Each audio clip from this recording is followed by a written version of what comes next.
আল্লাহ তাআলা ইরশাদ করছেন, ইন্নাল্লাহা ইয়া'মুরু বিল আদলি ওয়াল ইহসান, নিশ্চয় আল্লাহ তাআলা তোমাদেরকে ন্যায় বিচারের আদেশ দেন, সদাচরণের আদেশ দেন, নিকট আত্মীয়দেরকে দানের আদেশ দেন। আদেশ কয়টা?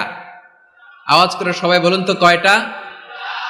নিশ্চয় আল্লাহ তাআলা তোমাদেরকে ন্যায় বিচারের আদেশ দেন, সদাচরণের আদেশ দেন, তিনি তোমাদের নিকট আত্মীয়দেরকে দানের আদেশ দেন, আর তিনি তোমাদেরকে অশ্লীলতা থেকে নিষেধ করেন, মন্দ কাজ থেকে নিষেধ করেন, অবাধ্যতা সীমা লঙ্ঘন থেকে নিষেধ করেন।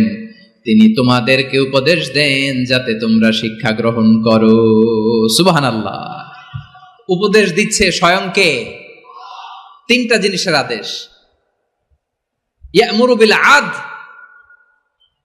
সুবিচার ন্যায় বিচারের আদেশ তিনি দেন। ইহসানের আদেশ দেন, যাতে আমরা ইহসান করি, একে অপরের প্রতি সুবিচার করি, মহানুভবতা দেখায়, অনুগ্রহ দেখায়, আর নিকট আত্মীয়দেরকে যেন আমরা দান করি। এই তিনটা আদেশ তিনি দিয়েছেন। আর কোন তিনটা জিনিস থেকে তিনি বারণ করেছেন? অশ্লীলতা, ফাহশা, মুনকার, মানে সব মন্দ আর অসৎ কাজ, এগুলো থেকে তিনি আমাদেরকে বারণ করেন। ওয়াল বাগি, অবাধ্যতা, সীমা লঙ্ঘন, এই তিনটা কাজ থেকে তিনি আমাদেরকে বারণ করেন। তিনি আমাদেরকে উপদেশ দেন, স্বয়ং আল্লাহ তাআলা আমাদেরকে উপদেশ দেন যাতে করে আমরা শিক্ষা গ্রহণ করি। সুবহানাল্লাহ পড়ে। তাহলে আসুন আমরা ধরে ধরে একটা একটা করে সামনের দিকে আগাই। আল্লাহ তাআলা প্রথমে আমাদেরকে আদেশ দিয়েছেন আদালের। ইন্নাল্লাহা ইয়া'মুরু বিল আদল। আওয়াজ করে বলুন আল আদাল। সবাই পড়ুন আল আদাল। আমরা উর্দু জানি, হিন্দি জানি, অনেকে ইংরেজিও জানি, কিন্তু আরবি শব্দগুলো আমাদের মুখ দিয়ে বেরোতে চায় না। আওয়াজ করে বলুন আল আদাল। মাশাআল্লাহ। ইন্নাল্লাহা ইয়া'মুরু বিল আদল। আল্লাহ তাআলা আমাদেরকে আদলের আদেশ দেন। আদল অনেকে না বুঝলেও আদালত শব্দটা বুঝবেন। আদালত, আদালত, আদালত বুঝেন না? যেখানে বিচার কার্যের ফয়সালা করা হয়, কোর্ট কাচারি, আদালত, এটা তো ভেরি কমন। এটা শুনছেন না সবাই? আদালত, যেখানে ন্যায় বিচার হবে, সুশাসন হবে। কিন্তু ভাগ্যের কি নির্মম পরিহাস, ওখান থেকে মিথ্যা সাক্ষী দিয়ে মনমতো রায় দিয়ে দেয়া হয়। এগুলোর পরিবর্তন হওয়ার দরকার আছে না নাই? প্রিয় ভাইয়েরা, আদালত, আল আদল, ইংরেজিতে বলে জাস্টিস, ন্যায় বিচার, সুবিচার, সুশাসন, জাস্টিস, আল আদল, সব জায়গায় এই জাস্টিস থাকা দরকার। Justice should be prevailed in the society. The mission of all prophet was to uphold the justice. সব নবীর মিশন ছিল এই জাস্টিসকে, আদালকে, সুশাসন আর সুবিচারকে নিশ্চিত করা। পড়েন সুবহানাল্লাহ। And the core message of every divine scripture was to uphold justice. পৃথিবীর সব আসমানি কিতাবের মূল শিক্ষা ছিল এই জাস্টিসকে সমাজে এনশিওর করা, সুবিচার, সুশাসনকে এনশিওর করা। তাহলে প্রিয় ভাইরা, আমরা বুঝতে পারলাম আল আদ শব্দের মানে হচ্ছে ইনসাফ বা সুবিচার বা ন্যায় বিচার। এটা হচ্ছে একটা general meaning, very general meaning. আপনি যদি ইন ডেপথ বুঝতে চান, আরো ভেতরে যান, তাহলে আদাল মানে হচ্ছে সমন্বয়, আদাল মানে হচ্ছে ভারসাম্য, ব্যালেন্স, আদাল মানে হচ্ছে মধ্যম পন্থা। সুবহানাল্লাহ পড়েন। কারণ সব সময় সমান সমান হইলেই সুবিচার হয় না। কথা কি বুঝতেছেন? ইসলামের দ্য কনসেপ্ট অফ আদাল, এটা এমন আদাল, এটা সব সময় সমান সমান নয়। যখন সমান সমান দেয়া দরকার, ইসলাম সমান সমান দেয়। যখন ব্যালেন্স করা দরকার, চেক এন্ড ব্যালেন্স, সমন্বয়, ভারসাম্য করা দরকার, তখন ইসলাম ভারসাম্য করে দেয়। এটার নাম আদাল। সুবহানাল্লাহ। সহজ করে আপনাদেরকে বুঝাই। যেমন ধরুন, একটা পরিবারের 3 জন সদস্য, স্বামী, স্ত্রী আর সন্তান। তাদের সকালবেলার ব্রেকফাস্টে, স্বামীর সকালের নাস্তায় স্বামীর 3টা রুটি লাগে, স্ত্রীর 2টা লাগে, আর সন্তানের 1টা রুটি লাগে। এখন আমি যদি সমান সমান করে আদল করতে চাই, সবাইকে যদি 3টা করে রুটি দেই, তাহলে স্বামী বেচারার জন্য ঠিক আছে? কি বলেন? কথা কি বুঝতেছেন না কষ্ট হয়ে যাচ্ছে? যদি সমান সমানের নিয়মে আগাই, তাহলে 3টা করে যদি রুটি দেই, স্বামীর জন্য ওকে, কিন্তু স্ত্রীর জন্য 1টা বেশি হয়ে যায়। আর সন্তানের জন্য কয়টা বেশি হয়? আচ্ছা, এই তো বুঝতেছেন, মাশাআল্লাহ। আচ্ছা, 2টা করে যদি সবাই দেয় সমান সমান নীতিতে, তাহলে স্ত্রীর জন্য, স্ত্রী বেচারির জন্য ঠিক আছে, কিন্তু স্বামীর কয়টা কম পড়ে? আর সন্তানের বেশি হয়ে যায় কয়টা? আচ্ছা, সমান সমান নীতিতে সবাইকে যদি সকালের নাস্তার জন্য একটা করে রুটি দেই, সন্তানের জন্য ঠিক আছে, কিন্তু স্ত্রী বেচারির কম পরে কয়টা, স্বামীর কম পরে কয়টা? দুইটা। কথা কি বুঝতেছেন? আর আমি যদি স্বামীকে দেই তিনটা, স্ত্রীকে দেই দুইটা, আর সন্তানকে দেই একটা, তাহলে কারো অপচয় হবে না, যার যতটুকু দরকার ঠিক ততটুকুই কাজে লাগবে। চিল্লায় বলেন ঠিক কিনা? এটাই হচ্ছে ইসলামের আদল, যেখানে যার যতটুকু দরকার তাকে সেখানে ঠিক ততটুকু দিয়ে দেওয়ার নামই হচ্ছে আদল। চিল্লায় পড়েন আল্লাহু আকবার। রব্বুল আলামিন বলেন, ইউসিকুমুল্লাহু ফি আওলাদিকুম লিযযাকারি মিসলু হাযযিল উনসায়াইন। আল্লাহ তোমাদেরকে ওসিয়ত করেন, তোমাদেরকে আদেশ দেন, উত্তরাধিকার সম্পদ যখন বন্টন হবে, ছেলেরা যতটুকু পাবে মেয়ে পাবে তার অর্ধেক। সুবহানাল্লাহ বলেন। দেখেন, ছেলে যদ্দূর মেয়ে অর্ধেক, ছেলে ডবল পাবে। আপাত দৃষ্টিতে মনে হয় এখানে অবিচার হয়েছে, কিন্তু আসলে কি অবিচার হয়েছে? আপনি বিয়ের ক্ষেত্রে যান, ওইখানে আবার ছেলে মোহরানা দেয়, মেয়ে সেখানে মোহরানা পায়, তাহলে চেক এন্ড ব্যালেন্স, ভারসাম্য, ব্যালেন্স, মধ্যম পন্থা এখানে আছে না নাই?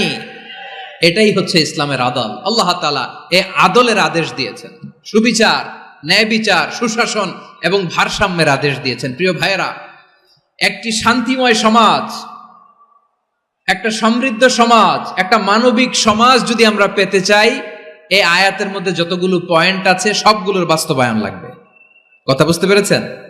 বলেন, আওয়াজ করে বলেন, আমরা একটা শান্তির সমাজ চাই কি চাই না? আমরা একটা সমৃদ্ধ বাংলাদেশ চাই কি চাই না? আমরা একটা মানবিক বাংলাদেশ চাই কি চাই না? এই আয়াতে আল্লাহ তাআলা একটা মানবিক সমাজের রূপরেখা টেনেছেন। তার প্রথম কথা হচ্ছে, ইন্নাল্লাহা ইয়ামুরু বিল আদল। আল্লাহ তাআলা তোমাদেরকে আদলের নির্দেশনা দেয়, সুবিচার, সুশাসনের নির্দেশনা দেয়। যে সমাজে আদল থাকে না, সেই সমাজে জুলুম মানুষের ঘাড়ে চেপে বসে। আদলের বিপরীত হচ্ছে জুলুম। আদলের বিপরীত কি? জুলুম বা জাওর, অত্যাচার, অবিচার, বৈষম্য। এই যে বৈষম্য বিরোধী ছাত্র আন্দোলন কমন পড়ছে, এই যে একজন সমন্বয়ক তো দেখা করলো আমার সাথে। জুলুম মানে হচ্ছে বৈষম্য।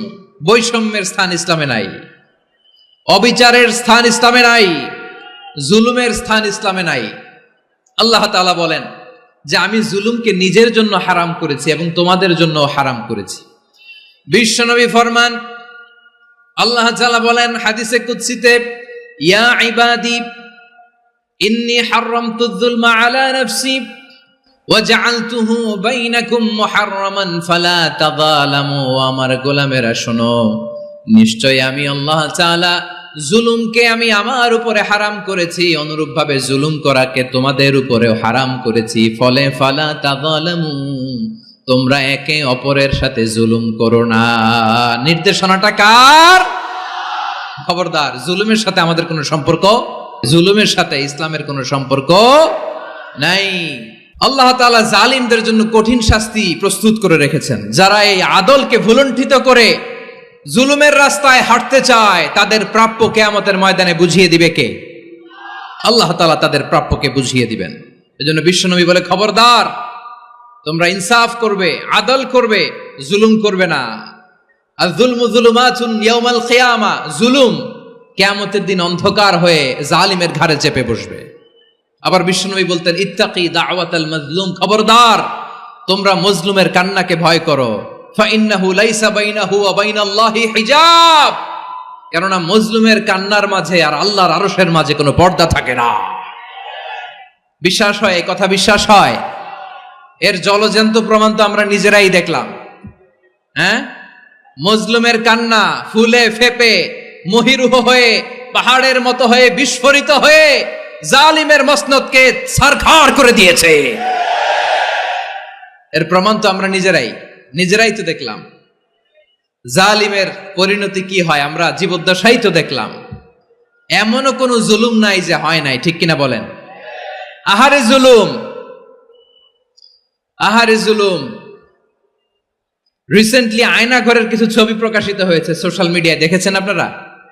হ্যাঁ, ছোট্ট একটা জায়গা, স্বাধীন মানুষকে প্রাণীর মতো, পাখির মতো খাঁচায় বন্দী করে রেখেছে। কখন দিন কখন রাত কিচ্ছু জানে না। কখন দিন কখন রাত কিছু জানে না, বছরের পর বছর কেটে গিয়েছে। এক্সট্রা জুডিশিয়াল কিলিং এর কোনো হিসাব নাই, বিচার বহির্ভূত হত্যা, এনফোর্স ডিসঅ্যাপিয়ারেন্স, গুম, যেটা সবচাইতে বড় মানবতা বিরোধী অপরাধ। কত মানুষ যে গুম হয়েছে তার কোনো ইয়ত্তা নাই। যেই ফ্যামিলির সদস্য গুম হয়েছে তারা কি ওই লোকটার জন্য মাগফিরাতের দোয়া করবে নাকি সুস্বাস্থ্যের দোয়া করবে তারা নিজেরাও জানতো না, কারণ জানে না ও বেঁচে আছে না মরে গেছে। আহা, বিডিআর নওজোয়ানদের যারা ছাড়া পেল দেখলাম, বিনা অপরাধে, কোনো অন্যায় ছাড়া, অপরাধ ছাড়া তাদের জীবন থেকে, তাদের তারুণ্যের, তাদের যৌবনের 15 বছর, 16 বছর, 17 বছর নাই, 6 মাস বয়সের ছোট বাচ্চাকে রেখে জেলে গেছে। 6 মাসের মেয়ে বেরোয় দেখে মেয়ের বয়স 17 বছর। মেয়ে বাবারে চিনে না, বাবা মেয়েরে চিনে না। মেয়েকে এখন বিয়ে দিয়ে আরেক ছেলের হাতে তুলে দিবে। মেয়ের শৈশব বাবা দেখে নাই, মেয়ের কৈশোর বাবা দেখে নাই, মেয়ের তারুণ্য দেখে নাই। আরেক যুবককে দেখলাম 14 বছরের 14 দিনের সংসার, 2 সপ্তাহের সংসার শেষে জেলে গেছে। কত যুবকের যে স্ত্রী চলে গিয়েছে ফ্যামিলি ছেড়ে, কারণ জানে না তো কবে আসবে, কি হবে, কেউ জানতো না। দাম্পত্য জীবনের মাত্র 14 দিনের স্মৃতি, এই স্মৃতিকে আঁকড়ে ধরে এক বোন 16টা বছর, 17টা বছর কাটিয়ে দিয়েছে। আমি নিউজটা দেখে ভাবলাম, আমার এই বোনের প্রতিটি দিন কিভাবে কেটেছে, প্রতিটি রাত কিভাবে কেটেছে, প্রতিটি ক্ষণ কিভাবে কেটেছে। বিশ্বনবী বলেছেন, ইত্তাকি দাওয়াতাল মাজলুম ফাইন্না লাইসা বাইনাহু ওয়া বাইনাল্লাহি হিজাব। মাজলুমের কান্নাকে ভয় করো, কারণ মাজলুমের কান্না আর আল্লাহর মাঝে কোনো পর্দা থাকে না। আমরা আর এরকম কোন জুলুম বাংলাদেশে দেখতে চাই না, জোরে বলেন ঠিক কিনা? আর কেউ নতুন করে জালিম হোক আপনারা চান? আবার নতুন করে কেউ ফ্যাসিস্ট হোক আপনারা চান? এক দল আরেক দলকে নিশ্চিহ্ন করার রাজনীতিতে মেতে উঠুক, এটা আপনারা চান? আমরা বাংলাদেশকে আদল দিয়ে সাজাতে চাই। আমরা এই 56,000 বর্গ মাইলের প্রতিটা ইঞ্চি মাটিকে কোরআনের আইন দিয়ে সাজাতে চাই। রাজি আছেন আপনারা?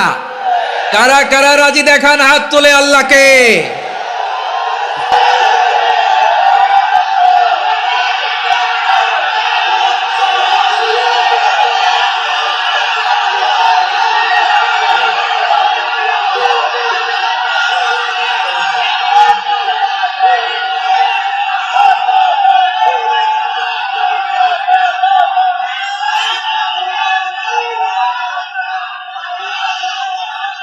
বসুন, আমার প্রিয় বীর চট্টলার তৌহিদি মুসলমান, আমরা আর নতুন করে কেউ জালিম হোক এটা চাই না, নতুন করে আবার কেউ ফ্যাসিস্ট হোক আমরা চাই না, এক দল আরেক দলকে নিশ্চিহ্ন করার রাজনীতি করুক আমরা চাই না। আমরা সুশাসনের বাংলাদেশ চাই, আমরা মানবিক বাংলাদেশ চাই, আমরা একটা সমৃদ্ধ বাংলাদেশ চাই, আমরা বিশ্বের বুকে সম্মান নিয়ে মাথা উঁচু করে দাঁড়াতে চাই, ঠিক কিনা বলেন? আল্লাহ বললেন, এটা যদি তোমরা চাও, একটা সমৃদ্ধ সমাজ যদি বিনির্মাণ করতে চাও, মানবিক সমাজ যদি বিনির্মাণ করতে চাও, আমি তোমাদেরকে সেজন্য প্রথমে আদালতের নির্দেশ দিলাম। ইন্নাল্লাহা ইয়া'মুরু বিল আদল, নিশ্চয় আল্লাহ তাআলা তোমাদেরকে ন্যায় বিচার, সুশাসন এটার আদেশ দেন। সুবহানাল্লাহ। আদাল, ন্যায় বিচারের আদেশ আল্লাহ তাআলা কোরআনের বিভিন্ন আয়াতে দিয়েছেন। আল্লাহ তাআলা বলছেন, ইন্নাল্লাহা ইয়া'মুরুকুম আন তুআদ্দুল আমানাতি ইলা আহলিহা ওয়া ইযা হাকামতুম বাইনান নাসি আন তাহকুমু বিল আদল ইন্নাল্লাহা নি'ম্মা ইয়া'iযুকুম বিহি ইন্নাল্লাহা কানা সামিআন বাসীরা। আল্লাহ তাআলা বললেন, আল্লাহ আদেশ দিচ্ছেন, যে ব্যক্তি আমানতের হকদার তার হাতে তোমরা আমানত পৌঁছে দাও, আর যখন তোমরা বিচার কার্য করবে, বিচার ফায়সালা করবে, আদালতের সাথে করো। সুবহানাল্লাহ বলেন। ওয়া ইযা হাকামতুম বাইনান নাসি আন তাহকুমু বিল আদল, আদালতের সাথে করবা।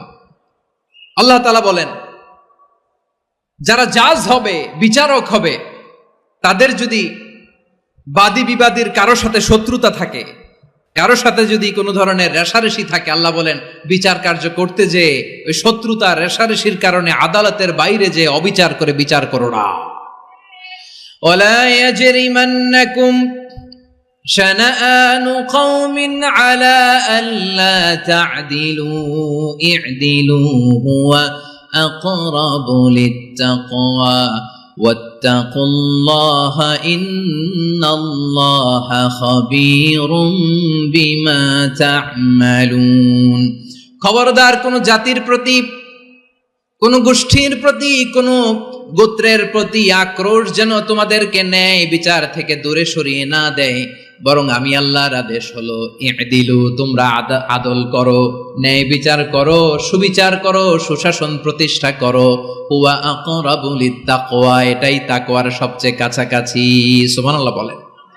কোরআনের বিভিন্ন আয়াতে আল্লাহ তাআলা স্পেসিফিকলি ধরে ধরে বিচার করার সময় আমরা যেন আদল করি সেটা বলেছেন। কোরআনের কোন কোন জায়গায় আল্লাহ তাআলা এই আল আদ শব্দটা ব্যবহার করেছেন।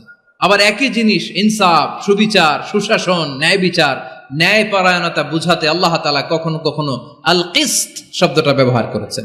আওয়াজ করে সবাই বলুন আল কিসত। প্রিয় ভাইরা, সবাই আওয়াজ করে আমার সাথে সাথে বলুন আল কিসত। আল্লাহ তাআলা বলেন ওয়া ইন হাকামতা ফাহকুম বাইনাহুম বিল কিসতি ইন্নাল্লাহা ইউহিব্বুল মুকসিতিন।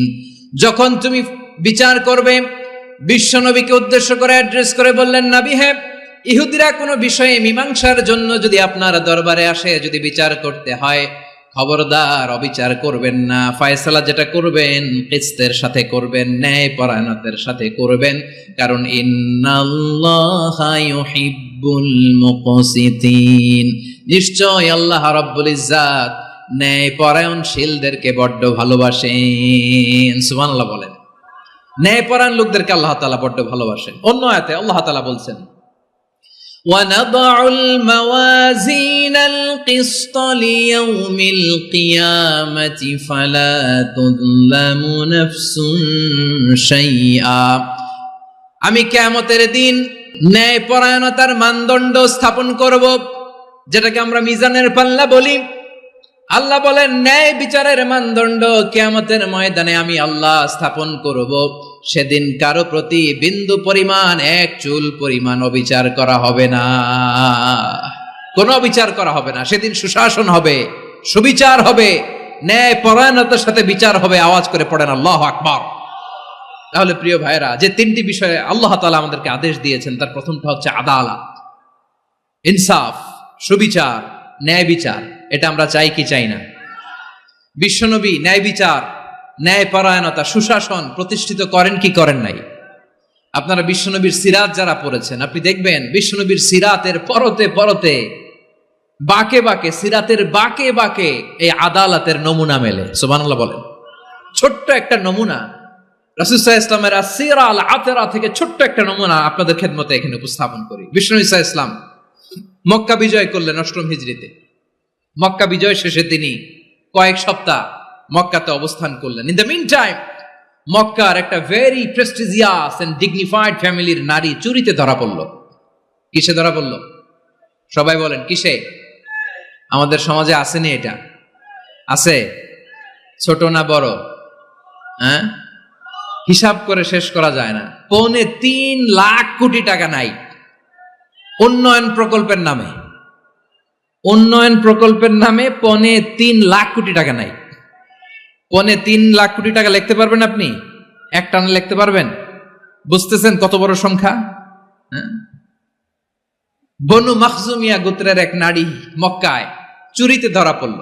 বলেন তো চুরি করলে বিধান কি? কি কাটতে হবে?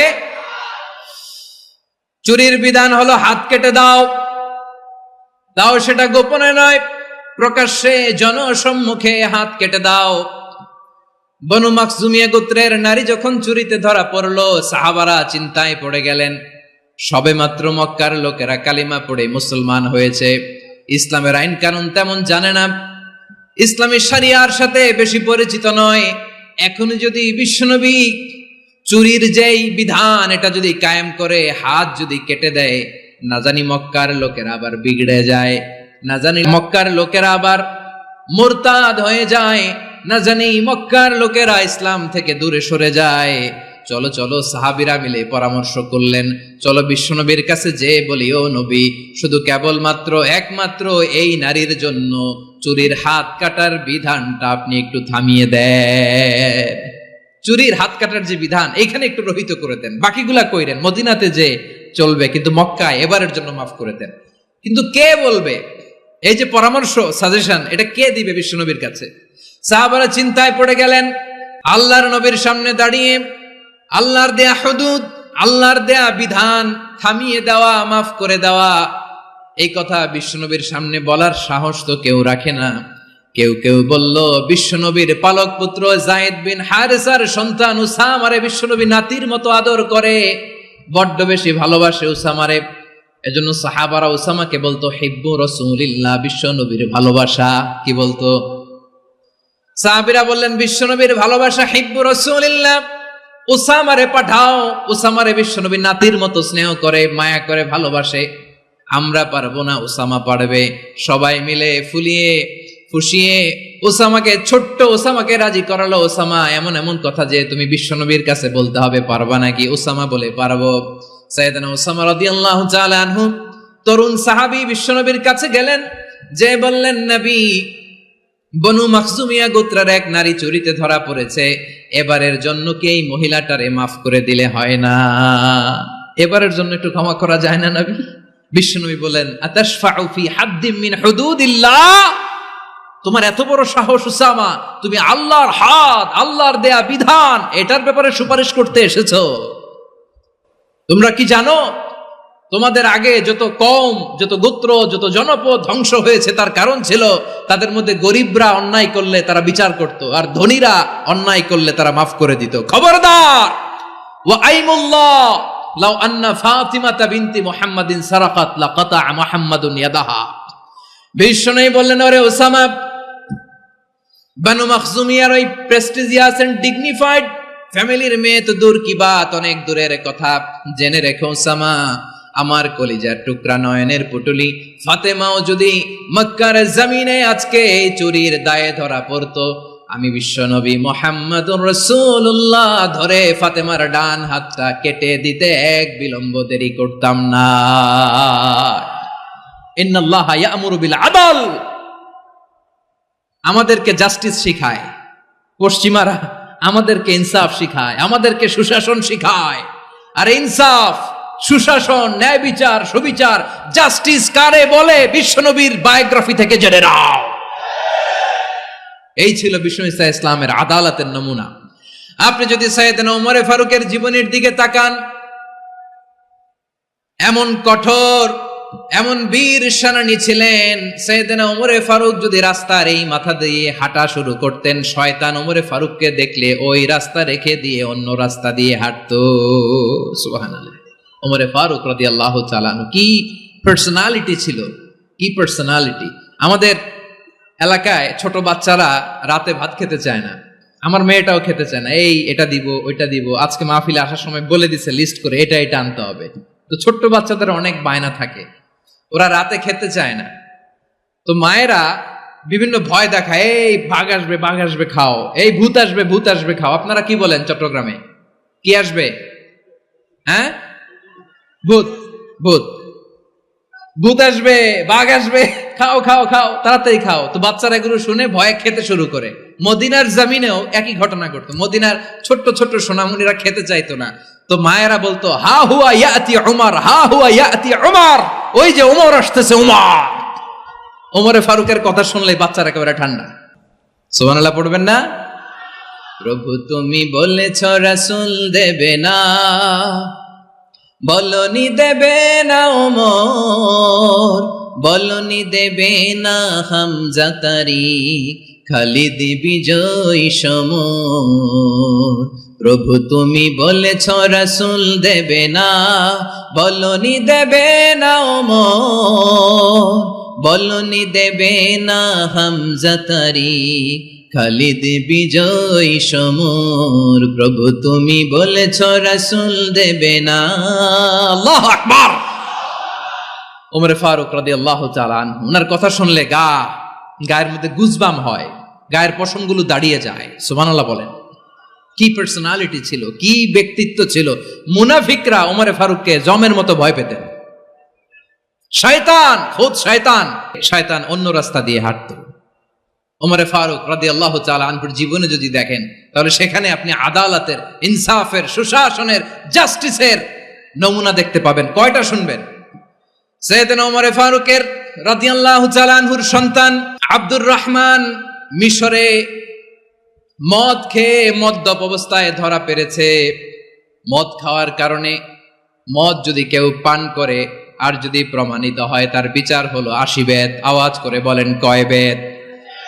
বাংলাদেশেও তো এই আইন আছে নাকি? বাংলাদেশে আছে? হ্যাঁ, মদ খাইলে 80 বেত, এই আইন বাংলাদেশে চালু হোক। আমরা চাই কি চাই না? চাই সবাই। এজন্যই তো ইসলাম ভাল লাগে না। ইসলামকে ভাল লাগে না। ইসলামকে আউট করে রাখতে পারলেই তো এরকম বড় বড় বোতল খাওয়া যায়। একেবারে সহজ, পানির মতো সহজ হিসাব, একেবারে সহজ। ওমর ফারুক রাদিয়াল্লাহু তাআলা আনহুর ছেলে ভুল করে মদ পান করে ফেলেছিলেন। আব্দুর রহমান, ঘটনা ঘটেছে মিশরে। মিশরের গভর্নর তখন আমর ইবনুল আস রাদিয়াল্লাহু তাআলা আনহু। আব্দুর রহমানের ভাই যে গভর্নরকে বলল, গভর্নর যদি একটু দয়া করেন, খলিফার ছেলে আমার ভাই আব্দুর রহমান মদ্যপ অবস্থায় ধরা পড়েছে, জনসম্মুখে যদি আপনি বেত্রাঘাত করেন আমাদের প্রেস্টিজ থাকে না, যদি 80 বেত আপনি মারেন আমার কোনো কথা নাই, কিন্তু ঘরের ভেতরে মারেন। আব্দুর রহমানের ভাইয়ের সুপারিশ শুনে সাইয়েদনা আমর ইবনুল আস রাদিয়াল্লাহু তাআলা আনহু রাজি হয়ে গেলেন। ঘরের ভেতরে লোকচক্ষুর আড়ালে 80 বেত তিনি মানলেন। কিন্তু ঘটনাক্রমে এই কথা লুকিয়ে লুকিয়ে ঘরের ভেতরে 80 বেত মারার কথা সাইয়েদনা ওমর ফারুক মদিনা থেকে জানতে পারলেন। মদিনা থেকে তিনি ফরমান জারি করলেন, এই বিচার যেমনটি আমর ইবনুল আস আদায় করেছে, এটা প্রকৃতপক্ষে আদায় হয় নাই। আসো সবাই মদিনায় আসো, আমর ইবনুল আস মদিনায় আসো, আব্দুর রহমানও আসো, সবাই আসো, জনসম্মুখে এই বিচার কার্যকর করতে হবে। সাইয়েদনা ওমর ফারুক মসজিদে নববীর পিলারের মধ্যে নিজের ছেলেকে বাঁধলেন, আবার জনসম্মুখে 80টা বেত তার গায়ের মধ্যে মারলেন। মাজমুয়ে ফাতাওয়া ইবনে তাইমিয়া রাহিমাহুল্লাহ উনি এটা নকল করেছেন। এটা সবচেয়ে বিশুদ্ধ মত। আরো অনেক মত আছে, মারা গেছে কবরের উপর, ওগুলো বাদই দিলাম। কেমন খলিফা ছিলেন, কেমন খলিফা! পশ্চিমারা তোমরা জাস্টিস আমাদেরকে শেখাও, ইনসাফ কারে বলে, সুশাসন আমাদেরকে তোমরা শিখাও। ওমর ফারুক রাদিয়াল্লাহু তাআলা ওই বিচারকে তিনি ধর্তব্য মনে করেন নাই। মদিনাতে এনে আবার জনসম্মুখে আবার 80 বেত মেরেছেন। মিশরে ওমর ফারুক রাদিয়াল্লাহু তাআলা আনহু আমর ইবনুল আসকে গভর্নর করে পাঠালেন।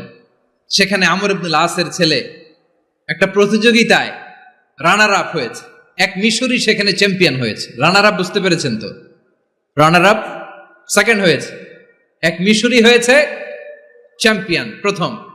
কিন্তু গভর্নরের ছেলে ও জিততে পারে নাই। ও রাগে ওই মিশরির গায়ের মধ্যে কয়েকটা লাঠি দিয়ে বাড়ি মেরেছে।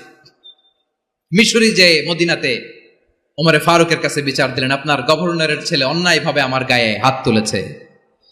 সাইয়েদনা ওমর ফারুক আবার ফরমান জারি করলেন, আসো মদিনাতে আসো। মিশরীকে ডাকলেন। ওই মিশরের গভর্নর আমর ইবনুল আস রাদিয়াল্লাহু তাআলা আনহুকে ডাকলেন, তার ছেলেকেও ডাকলেন। সবাই বসে রইল। আমর ইবনুল আস রাদিয়াল্লাহু তাআলা আনহু মাথা নিচু করে বসে আছেন, লজ্জায় কাচুমাচু। হায় হায়, আজকে আমার ছেলের কারণে আমিরুল মুমিনিন খলিফাতুল মুসলিমিন ওমর ফারুকের কাছে আমি জনসম্মুখে লজ্জিত হচ্ছি। সাইয়েদনা ওমর ফারুক বললেন, এই নাও লাঠি, গভর্নরের ছেলে তোমার মাথার মধ্যে যতগুলো বাড়ি মেরেছে, আজকে জনসম্মুখে তুমি অতগুলা বাড়ি মারো।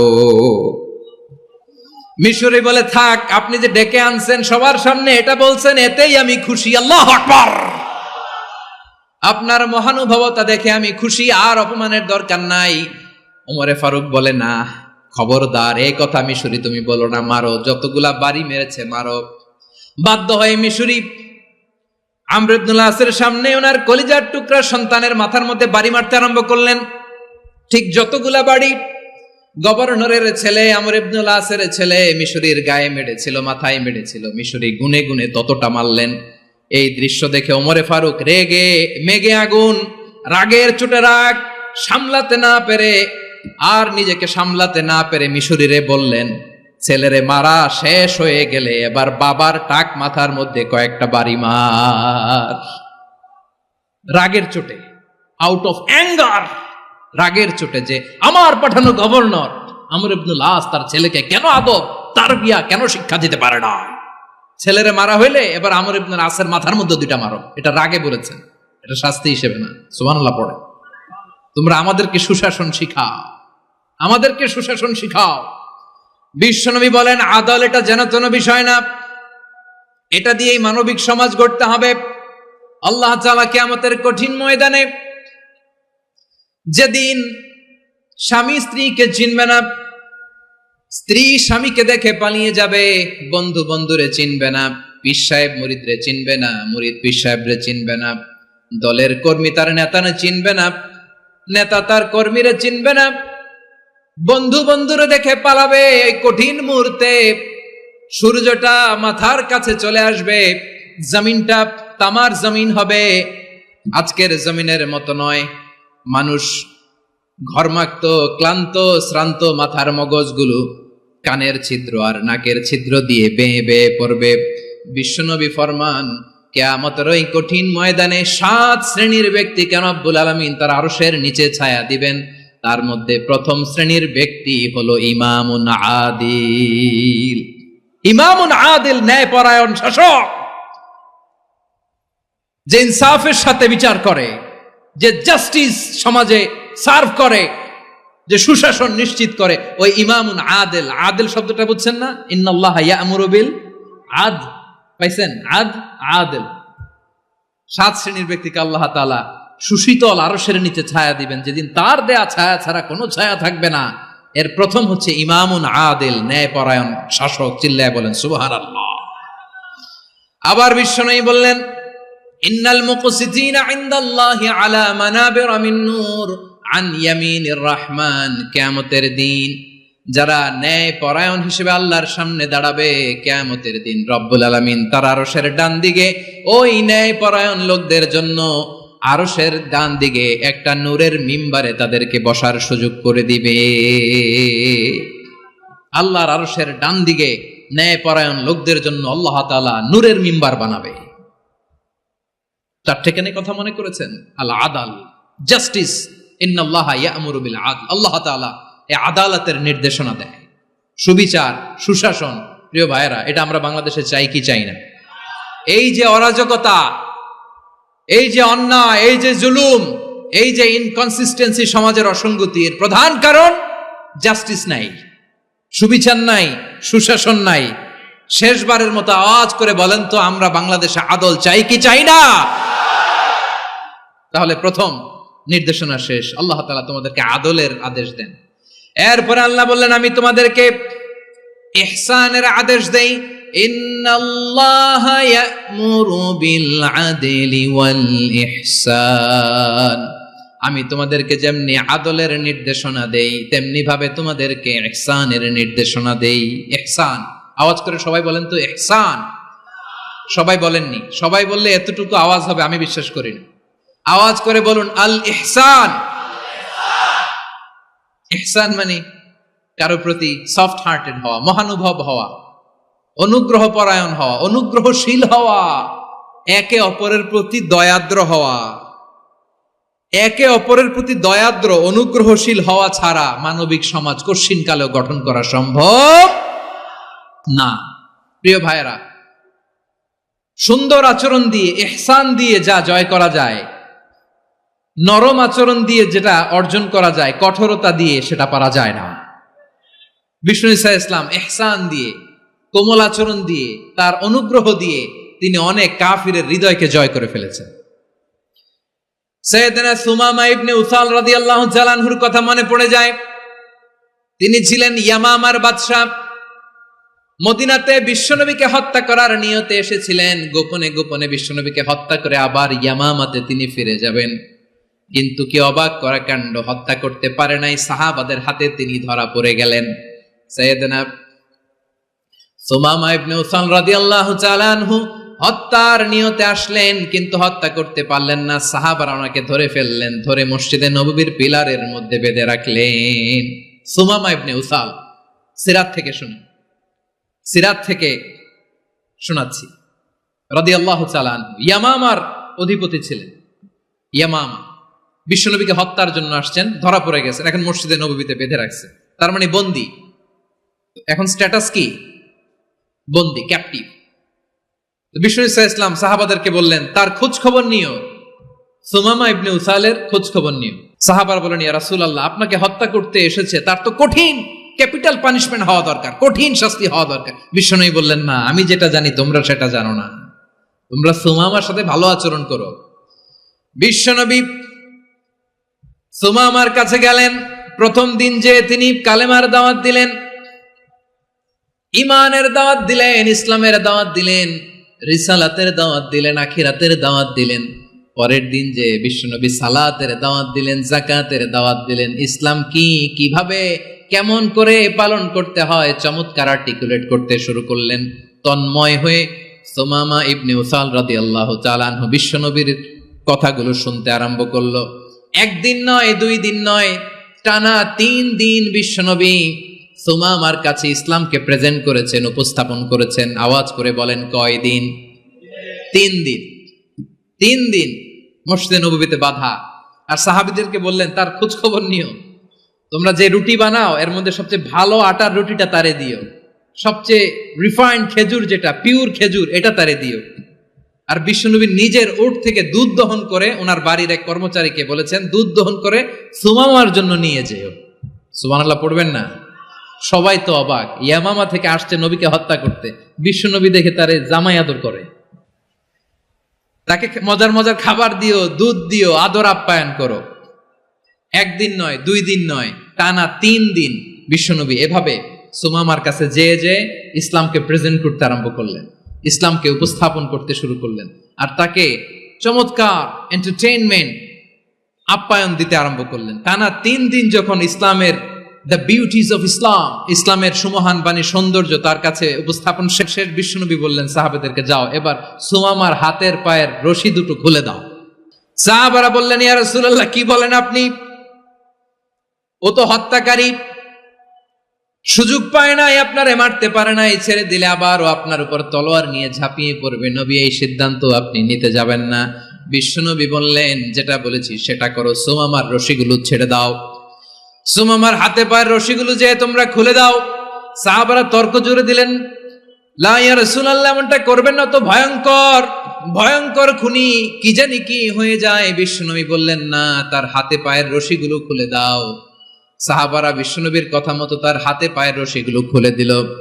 সুমামা মুহূর্তের মধ্যে মসজিদে নববী থেকে বের হয়ে ইয়ামামায় ফিরে না যে মসজিদে নববীর পাশে একটা খেজুর বাগান ছিল, সেখানে চলে গেলেন। সেখানে একটা ছোট্ট কুয়া ছিল, কুয়ার পানি দিয়ে তিনি গোসল করলেন। সুবহানাল্লাহ পড়েন। কুয়ার পানি দিয়ে গোসল করে মসজিদে নববীর সামনে এসে বিশ্বনবী এবং সাহাবাদের সামনে দাঁড়িয়ে সাব্বাবা উঁচু করে বললেন, আশহাদু আল্লা ইলাহা ইল্লাল্লাহ ওয়া আশহাদু আন্না মুহাম্মাদান আবদুহু ওয়া রাসূলুহু।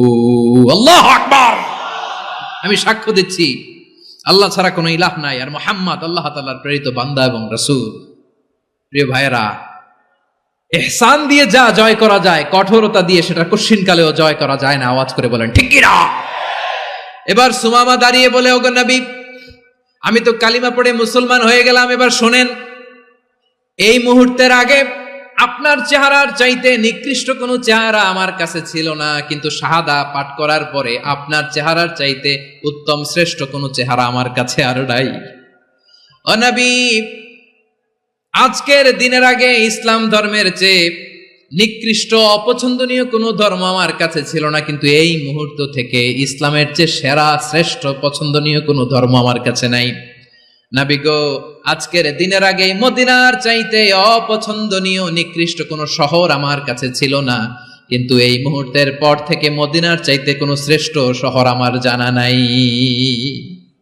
সে ছিল গমের বড় ডিলার, গম বেচত। কি বেচত? তার গম কিনে মক্কার লোকেরা রুটি খাইতো। সে ঘোষণা দিল, আজকে থেকে মক্কাবাসীদের জন্য সব গম আমি হারাম করে দিলাম, মক্কাবাসী এখন না খেয়ে মরে। সুবহানাল্লাহ পড়বেন না? মক্কাবাসী বিশ্বনবীর কাছে আসলেন, এসে বললেন, মুহাম্মদ, আমরা তো তোমার ভাই, তোমার চাচা, তোমার ভাতিজা, তোমার আত্মীয়, তুমি সুমামারে বলো সে যেন আবার গমের সাপ্লাই মক্কার জন্য অনুমতি দিয়ে দেয়। বিশ্বনবীর অনুমতি ক্রমে সুমামা আবার মক্কাতে গম পাঠাতে শুরু করলো। পড়েন সুবহানাল্লাহ। ইহসান, ইহসান দিয়ে আপনি যেটা জয় করতে পারবেন, you can win the heart of your enemies. ইহসান দিয়ে আপনি আপনার শত্রুর হৃদয়কে জয় করতে পারবেন। আওয়াজ করে বলেন ঠিক কিনা?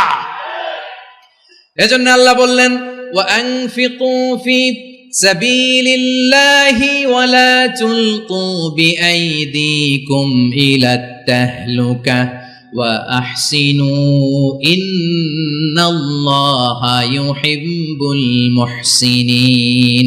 তোমরা আল্লাহর রাস্তায় দান করবে আর নিজেরা নিজেদেরকে ধ্বংসের হাতে ঠেলে দিও না। তোমরা একে অপরের প্রতি ইহসান করবে, কারণ ইহসানকারীদেরকে আল্লাহ বড্ড ভালোবাসেন। সুবহানাল্লাহ পড়েন। আবার সূরা রহমানে আল্লাহ বললেন, হাল জাযাউল ইহসানি ইল্লাল ইহসান ফাবিআইয়ি আলা, সবাই পড়েন, ফাবিআইয়ি আলাই রাব্বিকুমা তুকাযযিবান। ইহসানের প্রতিদান হিসেবে ইহসানি হয়। বিশ্বনবী সুমামার প্রতি যেমন ইহসান করেছেন, সুমামাও ঠিক তেমন ইহসান ফিরিয়ে দিয়েছে। ঠিক কিনা বলেন? তাহলে এক নম্বরে হচ্ছে আদ, ন্যায় বিচার। দুই নম্বরে সবাই বলেন ইহসান, সদাচরণ। ইহসান দুই ধরনের প্রিয় ভাইরা, ইহসান ফিল ইবাদা, ইহসান ফিল মুআমালা। ইহসান ফিল ইবাদা হচ্ছে একাগ্র অনুভবে ইবাদতে ডুব দেওয়া, এর নাম ইবাদতের ইহসান। সুবহানাল্লাহ পড়ুন। বিশ্বনবী বলেন ইহসান মানে কি জানো নাকি? হাদিসে জিবরিলে সাইয়েদনা জিবরিল আলাইহিস সালাম বিশ্বনবীকে বললেন, আখবিরনি আনিল ইহসান। নবী আমাদেরকে বলেন ইহসান মানে কি? বিশ্বনবী বললেন, আনতা আবুদাল্লাহা কাআন্নাকা তারাহু ফাইন লাম তাকুন তারাহু ফাইন্নাহু ইয়ারাক। ইহসান মানে হলো এমন ভাবে তুমি আল্লাহর সামনে নিজেকে উজাড় করে ইবাদত করবে, তুমি ভাববে তুমি আল্লাহকে দেখতে পাচ্ছ। আর এটা যদি ভাবা তোমার জন্য কঠিন হয়ে যায়, অন্তত এতটুকু তুমি ভাববা যে আল্লাহ তোমাকে দেখতে পাচ্ছেন। ঠিক কিনা বলেন? ও আমার বীর চট্টলার ভাইয়েরা, কেউ যেটা দেখে না সেটা দেখে কে? এই বিশ্বাস হৃদয়ের মধ্যে আছে? নামাজে যখন দাঁড়ান এই ফিলিংসটা আনা যাবে? হ্যাঁ, এই জন্য বিষ্ণু ইসলাম বলেছে এমন ভাবে নামাজে দাঁড়াও, ইবাদত করো, মনে করো হতে পারে এটাই আমার জীবনের শেষ নামাজ। Perform the salah as if this is your last and final prayer. এমন ভাবে সালাতে দাঁড়াও, ভাবো হতে পারে এটাই তোমার জীবনের শেষ নামাজ। এমন ভাবে নামাজে দাঁড়াও, ভাবো এটাই শেষ নামাজ। তাহলে নামাজে একাগ্রতা বাড়ায় দিবে কে? ফলে ইবাদতের ইহসান আমাদের অর্জিত হবে। আর মুআমালাতে ইহসান হলো, বিশ্বনবী বলেন, ইন্নাল্লাহা তাবারাকা ওয়া তাআলা কাতাবাল ইহসানা আলা কুল্লি শাই ফাইদা কাতালতুম ফাআহসিনুল কিতলা ওয়া ইযা যাবাহতুম ফাআহসিনুয যাবহা ওয়ালিউহিদ্দা আহাদুকুম শাফরাতাহু ওয়ালিউরিহ যাবিহাতাহু। ইহসান দুই ধরনের। আওয়াজ করে বলতে হবে কয় ধরনের? সবাই বলুন আওয়াজ করে, কয় ধরনের? একটা হচ্ছে ইহসান ফিল ইবাদা, ইবাদতে ইহসান। ইবাদতে ইহসান কি? একাগ্র অনুভব দিয়ে ইবাদত করা, মন প্রাণ দিয়ে ইবাদত করা। আর মুআমালাতে ইহসান কি? সব কাজে, দৈনন্দিন কাজে, কর্মে, সামাজিক অ্যাক্টিভিটিতে কোমলতা প্রদর্শন করা, অনুগ্রহের সাথে সবকিছু করা। আল্লাহ তাআলা ইন্নাল্লাহা তাবারাকা ওয়া তাআলা কাতাবাল ইহসানা আলা কুল্লি শাই, তিনি সব কিছুর ব্যাপারে ইহসানকে আবশ্যক করেছেন। সবকিছু, মুমিনের সব কাজে ইহসানের পরশ থাকবে। ওয়া ইযা কাতালতুম ফাহসিনুল কিতলা। আচ্ছা, কুরবানির দিন আমরা পশুগুলোরে কি করি বলেন সবাই আওয়াজ করে? জবাই। জবাই মানে তো এটার মেরেই ফেলতেছি, একটু পরে তো টুকরো টুকরো করে গোশতগুলো খাবো, এটা তো খাবো, এটা তো মেরেই ফেলবে। বিষ্ণু বলে না, জবাইয়ের মধ্যেও মুমিনের জবের ভেতরেও ইহসানের পরশ থাকা চাই। যখন জবাই করবে প্রাণীটাকে হাত পা টাইট করে বেঁধে নাও, ছুরিটাকে শার্পেন করে নাও, ধারালো করে নাও, যাতে অল্প সময়ে জবাইটা হয়ে যায়, প্রাণীটা যাতে কম কষ্ট পায়। সুবহানাল্লাহ পড়েন। দিস ইজ কল্ড ইহসান। ইহসান, আল্লাহ তাআলা যেমনি আদলের আদেশ করেছেন, ন্যায় বিচার, জাস্টিস এনশিওর করতে বলেছেন, সমাজে ইহসানের ব্যবহার, ইহসানের অনুশীলন তিনি করতে বলেছেন। এজন্য মুমিনের প্রতিটি কাজে, আমার চট্টগ্রামের ভাইয়েরা আমার দিকে তাকান, খেয়াল করে শুনুন, মুমিন জীবনের প্রতিটি কাজে ইহসানের পরশ থাকা চাই। আমরা যেন আমাদের পরিবারের প্রতি ইহসান করি, আমরা যেন আমাদের কর্মচারীদের প্রতি ইহসান করি, আমরা যেন আমাদের কলিগদের প্রতি ইহসান করি, আমরা যেন আমাদের ভাইদের প্রতি ইহসান করি। মুমিন জীবনের প্রতি কাজে ইহসানের পরশ থাকার দরকার আছে না নাই? কথা বুঝতে পেরেছেন?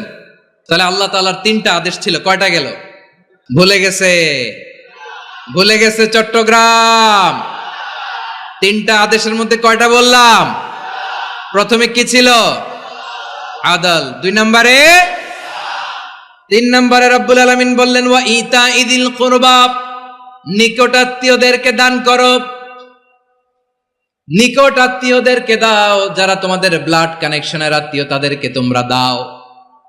এখানে জেনারেলি বললেন দাও, কি দিব সেটা তিনি এখানে বলেন নাই, সেটা তিনি সূরাতুল ইসরার মধ্যে বলেছেন। আল্লাহ বলেন ওয়া আতিযাল কুরবা হাক্কা, নিকট আত্মীয়দেরকে তাদের অধিকার, তাদের প্রাপ্য তোমরা বুঝিয়ে দাও।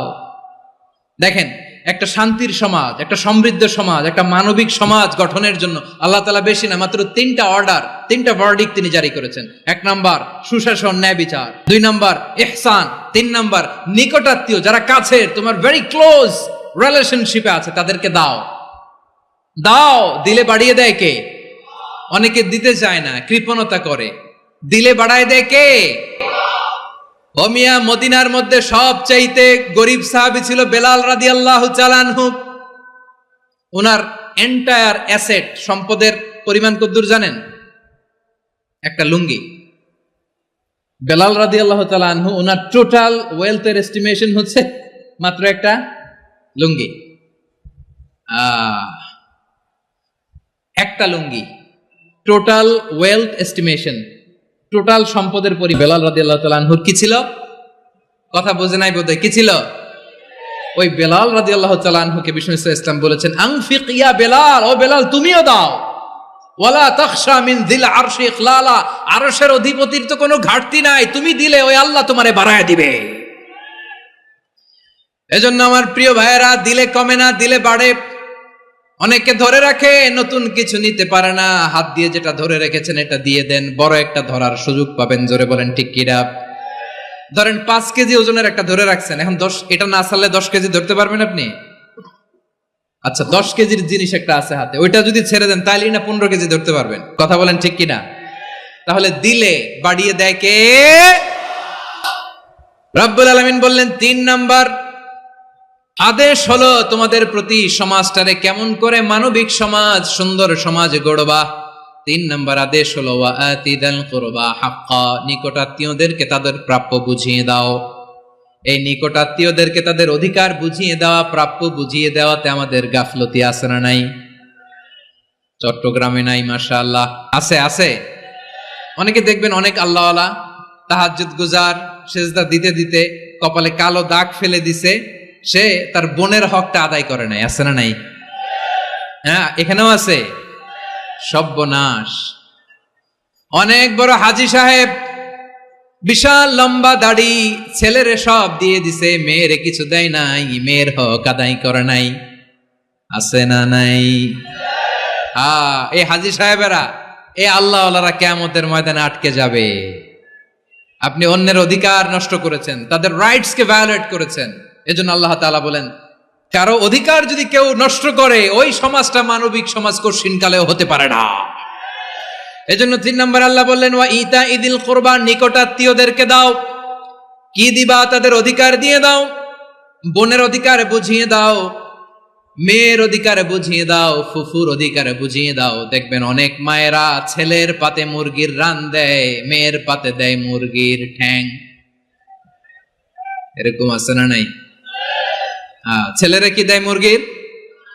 মেয়ের পাতে কি দেয়? তো মেয়ের কি মুরগির রান খেতে মনে চায় না? মনে চায় না? এমনটা করা যাবে না। নিকটাত্মীয়দেরকে অধিকার দিয়ে দাও, নিকটাত্মীয়ের সাথে সুসম্পর্ক রাখো। আদেশটা কার? এজন্য প্রিয় ভাইয়েরা, জীবনে যদি বারাকা অর্জন করতে চান, নিকটাত্মীয়দের সাথে সুসম্পর্ক রাখতে হবে, তাদের জন্য উপহার পাঠাতে হবে। বিশ্বনবী বলেন, লা ইয়াদখুলুল জান্নাতা কাতে, যে ব্যক্তি আত্মীয়তার সম্পর্ককে ছিন্ন করে দেয়, সে কশিন কালেও আল্লাহর জান্নাতে ঢুকবে না। আপনি কি এটারে সহজ হাদিস মনে করছেন? এটা সহজ কথা? আপনি ভাবছেন আপনার নামাজ আপনার বাঁচাতে পারবে, আপনার রোজা বাঁচাতে পারবে, আপনার তাহাজ্জুদ আপনারে বাঁচাতে পারবে? অধিকার নষ্ট করলে কিছুই আপনারে বাঁচাতে পারবে না। এজন্য নিকট আত্মীয়দেরকে দিতে হবে বেশি বেশি। বিশ্বনবী বলেন, ইন্না সাদাকাতা আলাল মিসকিনি সাদাকা ওয়া আলা যির রাহিমি ইসনাতান সাদাকাতুন ওয়া সিলা। মিসকিনরে দান করলে শুধু দানের সওয়াব হয়, নিকট আত্মীয়কে দান করলে দুইটার সওয়াব হয়, সাদাকার সওয়াব হয়, আবার আত্মীয়তার বন্ধন অটুট রাখার সওয়াব হয়ে যায়। আবার বিশ্বনবী বললেন, মান সাররাহু আইয়ুবসাতা লাহু ফি রিজকিহি ওয়া ইউনসা লাহু ফি আসারিহি ফালইয়াসিল রাহিমা। যে ব্যক্তি তার রিজিকের প্রশস্ততা চায় আর হায়াতে বরকত চায়, সে যেন তার আত্মীয়ের সাথে সুসম্পর্ক রাখে।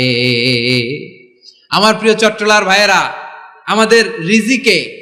আমাদের রিজিক বাড়ুক, এটা আমরা চাই কি চাই না? সবাই চান?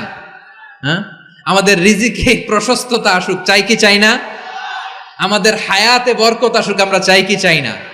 এই দুইটা যদি চান, তাহলে নিকটাত্মীয়দের সাথে সুসম্পর্ক রাখবেন, পারবেন? তাহলে সমাজটারে মানবিক সমাজ বানায় দিবে কে? তিনটা আদেশ চলে গেল। কয়টা? আওয়াজ করে বলেন। 1 নম্বরে কি ছিল? 2 নম্বরে, 3 নম্বরে নিকটাত্মীয়দেরকে দান। আমার প্রিয় ভাইয়েরা, আল্লাহ তাআলা 3টা জিনিসের যেমনি আদেশ করেছেন, অনুরূপভাবে 3টা বিষয় তিনি বারণ করেছেন, নিষেধ করেছেন। ওগুলোর কাছেও যাওয়া যাবে। শুনবেন। রাব্বুল আলামিন বলেন, ওয়ায়ানহা আনিল ফাহশাই ওয়াল মুনকারি ওয়াল বাগি। আমি যেমনি 3টি বিষয়ে আদেশ করলাম, অনুরূপভাবে 3টি বিষয়ে বারণ করলাম, নিষেধ করলাম। আমার 1 নাম্বার নিষেধাজ্ঞা হলো অশ্লীলতার প্রতি। ফাহশা, ওয়ায়ানহা আনিল ফাহশা, আল্লাহ তাআলা অশ্লীলতাকে নিষেধ করেছেন। কোন জিনিসকে? সবাই বলুন, কোন জিনিসকে? যত ধরনের, যত টাইপের, যত ক্যাটাগরির অশ্লীলতা হতে পারে, সব অশ্লীলতাকে হারাম করেছেন কে? ফাহশা মানে কি?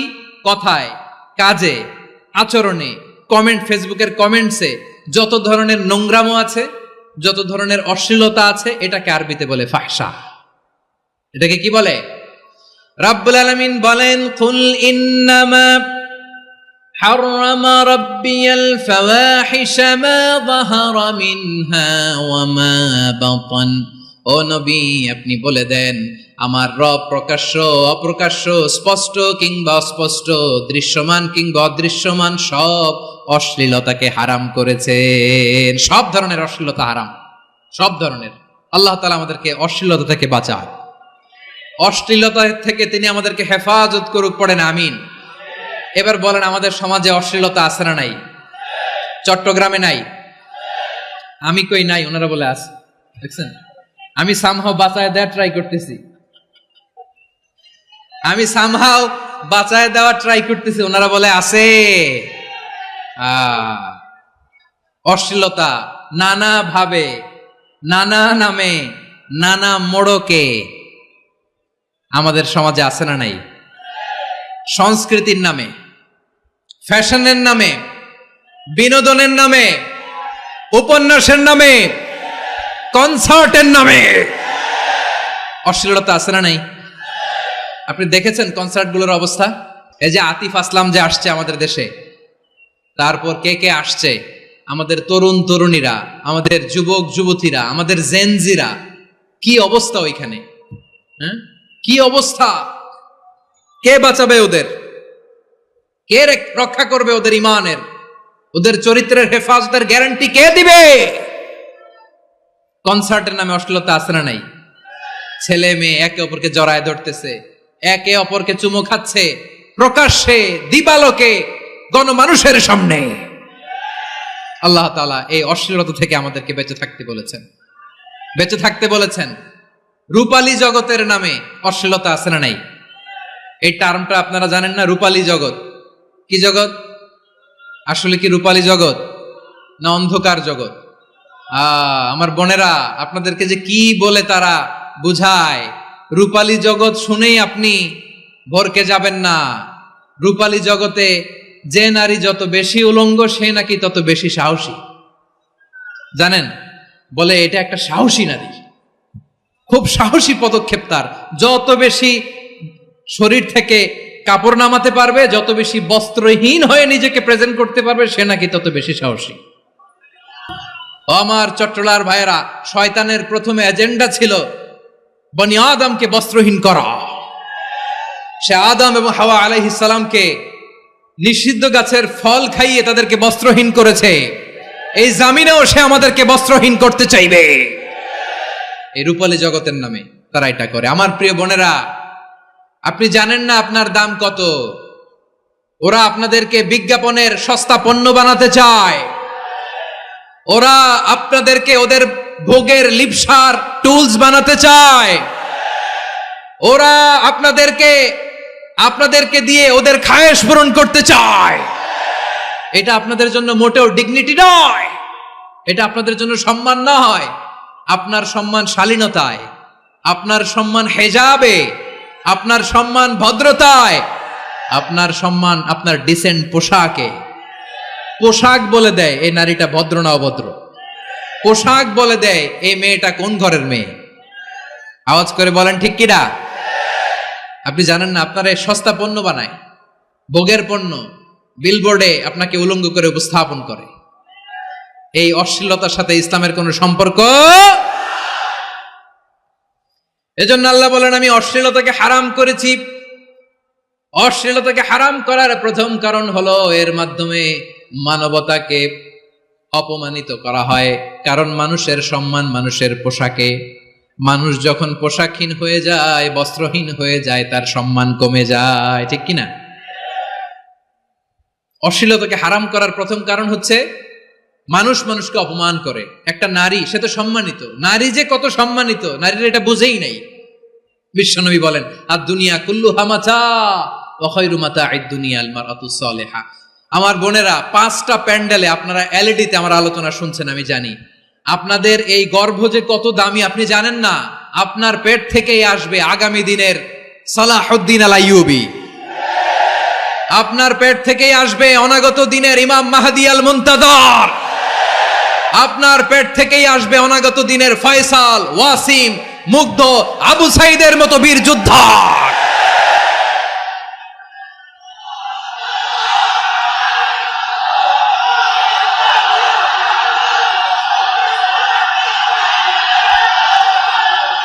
আমার প্রিয় বোনেরা, আমার প্রিয় বোনেরা, বিশ্বনবীর কথার ওজন খেয়াল করেন। আর দুনিয়া কুল্লুহা মাতা ওয়া খায়রু মাতা'আদ দুনিয়াল মারআতুস সালিহা। দুনিয়ার সবকিছুই অ্যাসেট, এর মধ্যে সবচেয়ে দামি অ্যাসেট নেককার নারী। আপনার গর্ভ যে কত দামি আপনি জানেন না। নিজের সময়টাকে কাজে লাগান, কোরআন পড়েন, সুন্নাহ পড়েন। আপনার অনেক দায়িত্ব ঘরে। You are the MD of your family. একটা family it's a very big institution. পরিবার একটা অনেক বড় প্রতিষ্ঠান। and you are the MD of your institution. আপনি এই পরিবারের MD, managing director of your family. এখানে আপনার কত দায়িত্ব। আপনি ছেলেমেয়েদেরকে তারবিয়া করবেন। আপনি আপনার স্বামীর জন্য ঘরটার জান্নাতের নীর বানাবেন। আপনার জন্য জান্নাতের ডুপ্লেক্স বাড়ি ওইখানে তৈরি করে রাখবে কে? আপনি যে কত দামি আপনি জানেন না। নারীদেরকে আল্লাহ বানিয়েছেন উচ্চতর করে, নিম্নতর নয়। নারীদেরকে ছোট্ট জিনিস দিলে এটার বড় করে দেয়। নারীদেরকে ভ্রূণ দিলে, শুক্রাণু দিলে নারী এটারে বাচ্চা হিসেবে উপহার দেয়, ঠিক কিনা? বিয়ের মাধ্যমে স্বামী যখন তার শুক্রাণু তার স্ত্রীকে উপহার দেয়, স্ত্রী রিটার্নে কি উপহার দেয়? ফুল ফর্ম বেবি, মানব সন্তান। দেখছেন, আপনি দিলেন একটুকুনি, দিছে বিশাল। আপনি যদি নারীকে বাজার এনে দেন, নারী এটাকে সুস্বাদু খাবারে রূপান্তর করে দেয়। আপনি তাকে একটা মুচকি হাসি দিয়ে দেন, সে তার কলিজা দিয়ে দেয়। কিন্তু যদি আপনি তার মনে কষ্ট দেন, সে আপনার জীবনকে জাহান্নাম বানায়া দেয়। খবর আছে, নারীর মন বুঝতে পারলে নেয়ামত, বুঝতে না পারলে কিয়ামত। ঠিক কিনা বলেন? আমার প্রিয় বোনেরা, আপনি যে কত দামি আপনি জানেন না, জানেন না আপনি কত দামি, অনেক দামি আপনি। আপনাদেরকে যেন ভোগের সস্তা পণ্য বানাতে না পারে আপনাদেরকে সচেতন থাকতে হবে, সজাগ থাকতে হবে, কনসার্ন থাকতে হবে। শয়তানের ওই হাতছানির দিকে আর নজর দেওয়া যাবে না। তাহলে কেন আল্লাহ তাআলা এই ফাহশা অশ্লীলতাকে হারাম করলেন? 1 নাম্বার, এতে হিউম্যান ডিগনিটি কমে। 2 নাম্বার, এতে মানুষের অধিকার নষ্ট হয়। আপনি বিয়ে করেছেন এরে, পরকিয়া করেন ওর সাথে, এরকম আছে না নাই? স্ত্রীর অধিকার নষ্ট করেছেন। আপনি বিবাহ সম্পর্কে আবদ্ধ হয়েছেন তার সাথে, আপনি পরকিয়া করেন ওই ছেলের সাথে, আপনি আপনার হাজবেন্ডের সাথে বিট্রে করেছেন। এজন্য আল্লাহ অশ্লীলতাকে হারাম করেছেন। অশ্লীলতাকে হারাম করার আরেকটা কারণ হচ্ছে আল্লাহ তাআলা এই হিউম্যান জেনারেশনকে এটাকে প্রিজার্ভ করতে চায়। হিফজুন নাসল, এটা মাকাসিদুশ শরিয়ার অনেক গুরুত্বপূর্ণ একটা মাকাসিদ, অনেক গুরুত্বপূর্ণ। আপনার নাসল, আপনার জেনারেশনকে সংরক্ষণ করা। এই যে আসতেছে ফেব্রুয়ারি, কত ফেব্রুয়ারি জানো? এটা কি বিশ্ব ভালোবাসা দিবস? হ্যাঁ, কি দিবস? এই বিশ্ব ভালোবাসা দিবসের সাথে মুসলমানদের কোনো সম্পর্ক নাই। আমার প্রিয় ভাইরা, এই যে আপনি অবৈধ সম্পর্কে জড়ালেন, কেন আল্লাহ অশ্লীলতাকে হারাম করেছে দেখেন। বলতেছিলাম যে এটা আপনার নাসল, আপনার জেনারেশন, আপনার লিনিয়েজ, আপনার বংশকে প্রিজার্ভ করা। কে কার বাবা, কে কার মা, বাবা মা জানা, প্রজন্মকে প্রিজার্ভ করা, এটা ইসলাম ওয়াজিব করে দিয়েছে। এই যে অবৈধ সম্পর্কের কারণে, বিশ্ব বেহায়া দিবসের কারণে, এগুলোর আউটকাম, আউটপুট হিসেবে মাঝে মাঝে ঢাকা মেডিকেলের ডাস্টবিনে নবজাতকের বাচ্চার কান্নার আওয়াজ শুনতে পাওয়া যায়। চট্টগ্রাম মেডিকেলের ডাস্টবিনে নবজাতকের কান্না শুনতে পাওয়া যায়। বীর চট্টলার মুসলমানেরা বুঝতে পারলে আওয়াজ করে বলেন, এই যে চট্টগ্রাম মেডিকেলে যে নবজাতকটা পাওয়া গেল, ওর বাবাকে আমাকে বলেন, ওর বাবাকে, ওর মাকে, ও কোন ফ্যামিলির সন্তান কেউ জানে? আপনি হিউম্যান ডিগনিটিকে অপমান করেছেন না? আপনি তার ভবিষ্যৎকে অন্ধকার করেছেন না? আপনি তার লিনিয়েজকে প্রশ্নবিদ্ধ করে দিয়েছেন না? এই জন্য আল্লাহ তাআলা অশ্লীলতাকে আমাদের জন্য হারাম করে দিয়েছেন। পড়েন সুবহানাল্লাহ। এই জন্য রাব্বুল আলামিন বলেন, কুল ইন্নামা হাররামা রাব্বিয়াল ফাওয়াহিশা মা যাহারা মিনহা ওয়া মা বাতান। প্রকাশ্য অপ্রকাশ্য সব অশ্লীলতাকে হারাম ঘোষণা করে দিয়েছে কে? আবার দুনিয়ার বুকে যারা অশ্লীলতার প্রসার করে তাদের জন্য শাস্তি মজুদ রেখেছে কে? রাব্বুল আলামিন বলেন, ইন্নাল্লাযীনা ইউহিব্বুনা আন তাশিআল ফাহিশাতু ফিল্লাযীনা আমানু লাহুম আযাবুন আলীমুন ফিদ দুনিয়া ওয়াল আখিরাতি ওয়াল্লাহু ইয়ালামু ওয়া আনতুম লা তা'লামুন। নিশ্চয়ই যারা বিশ্বাসীদের মাঝে অশ্লীলতার প্রচার প্রসার করতে চায় তাদের জন্য আমি মর্মন্তুদ শাস্তি প্রস্তুত করে রেখেছি, দুনিয়াতেও রেখেছি, আখিরাতেও রেখেছি। ঘোষণাটা কার? যারা এই নাটকের নামে, সিনেমার নামে, রূপালী জগতের নামে, মুভির নামে, ওটিটি প্ল্যাটফর্মের নামে আমার সমাজে অশ্লীলতা ছড়াতে চায় তাদের জন্য কঠিন মর্মন্তুদ শাস্তি মজুদ রেখে দিয়েছে কে? ও আমার বোনেরা, এখনো আপনি জাগবেন না? এখনো আপনার চিন্তার দুয়ারে এখনো নাড়া পড়ে নাই? ওরা আপনাকে উলঙ্গ বানাতে চায়, ওরা আপনাকে আইটেম গার্ল বানাতে চায়। এজন্য ইসলাম অশ্লীলতাকে হারাম করেছে। হারাম। ইসলাম বলেছে যোজন যোজন দূরে থাকো, ওরা বলে না কাছে আসো, কাছে আসার গল্প, ক্লোজ আপ ওয়ান, কাছে আসার গল্প আছে না নাই? চট্টগ্রামে তো এগুলো নাই মাশাআল্লাহ। হ্যাঁ, এখানেও আছে ক্লোজ আপ ওয়ান, কাছে আসার গল্প। আল্লাহ বলেন ওয়ালা তাকরাবুজ জিনা, কাছেও এসো না, জিনা থেকে যোজন যোজন কিলো দূরে থাকো, ওরা বলে কাছে আসার গল্প। আমার বীর চট্টলার ভাইয়েরা, কাছে আসতে হলে আমরা কোরআনের কাছে আসব, কাছে আসতে হলে নবীর কাছে আসব, কাছে আসার গল্প হবে আমার রবের কাছে আসার গল্প। চিল্লায় বলো ঠিক কিনা?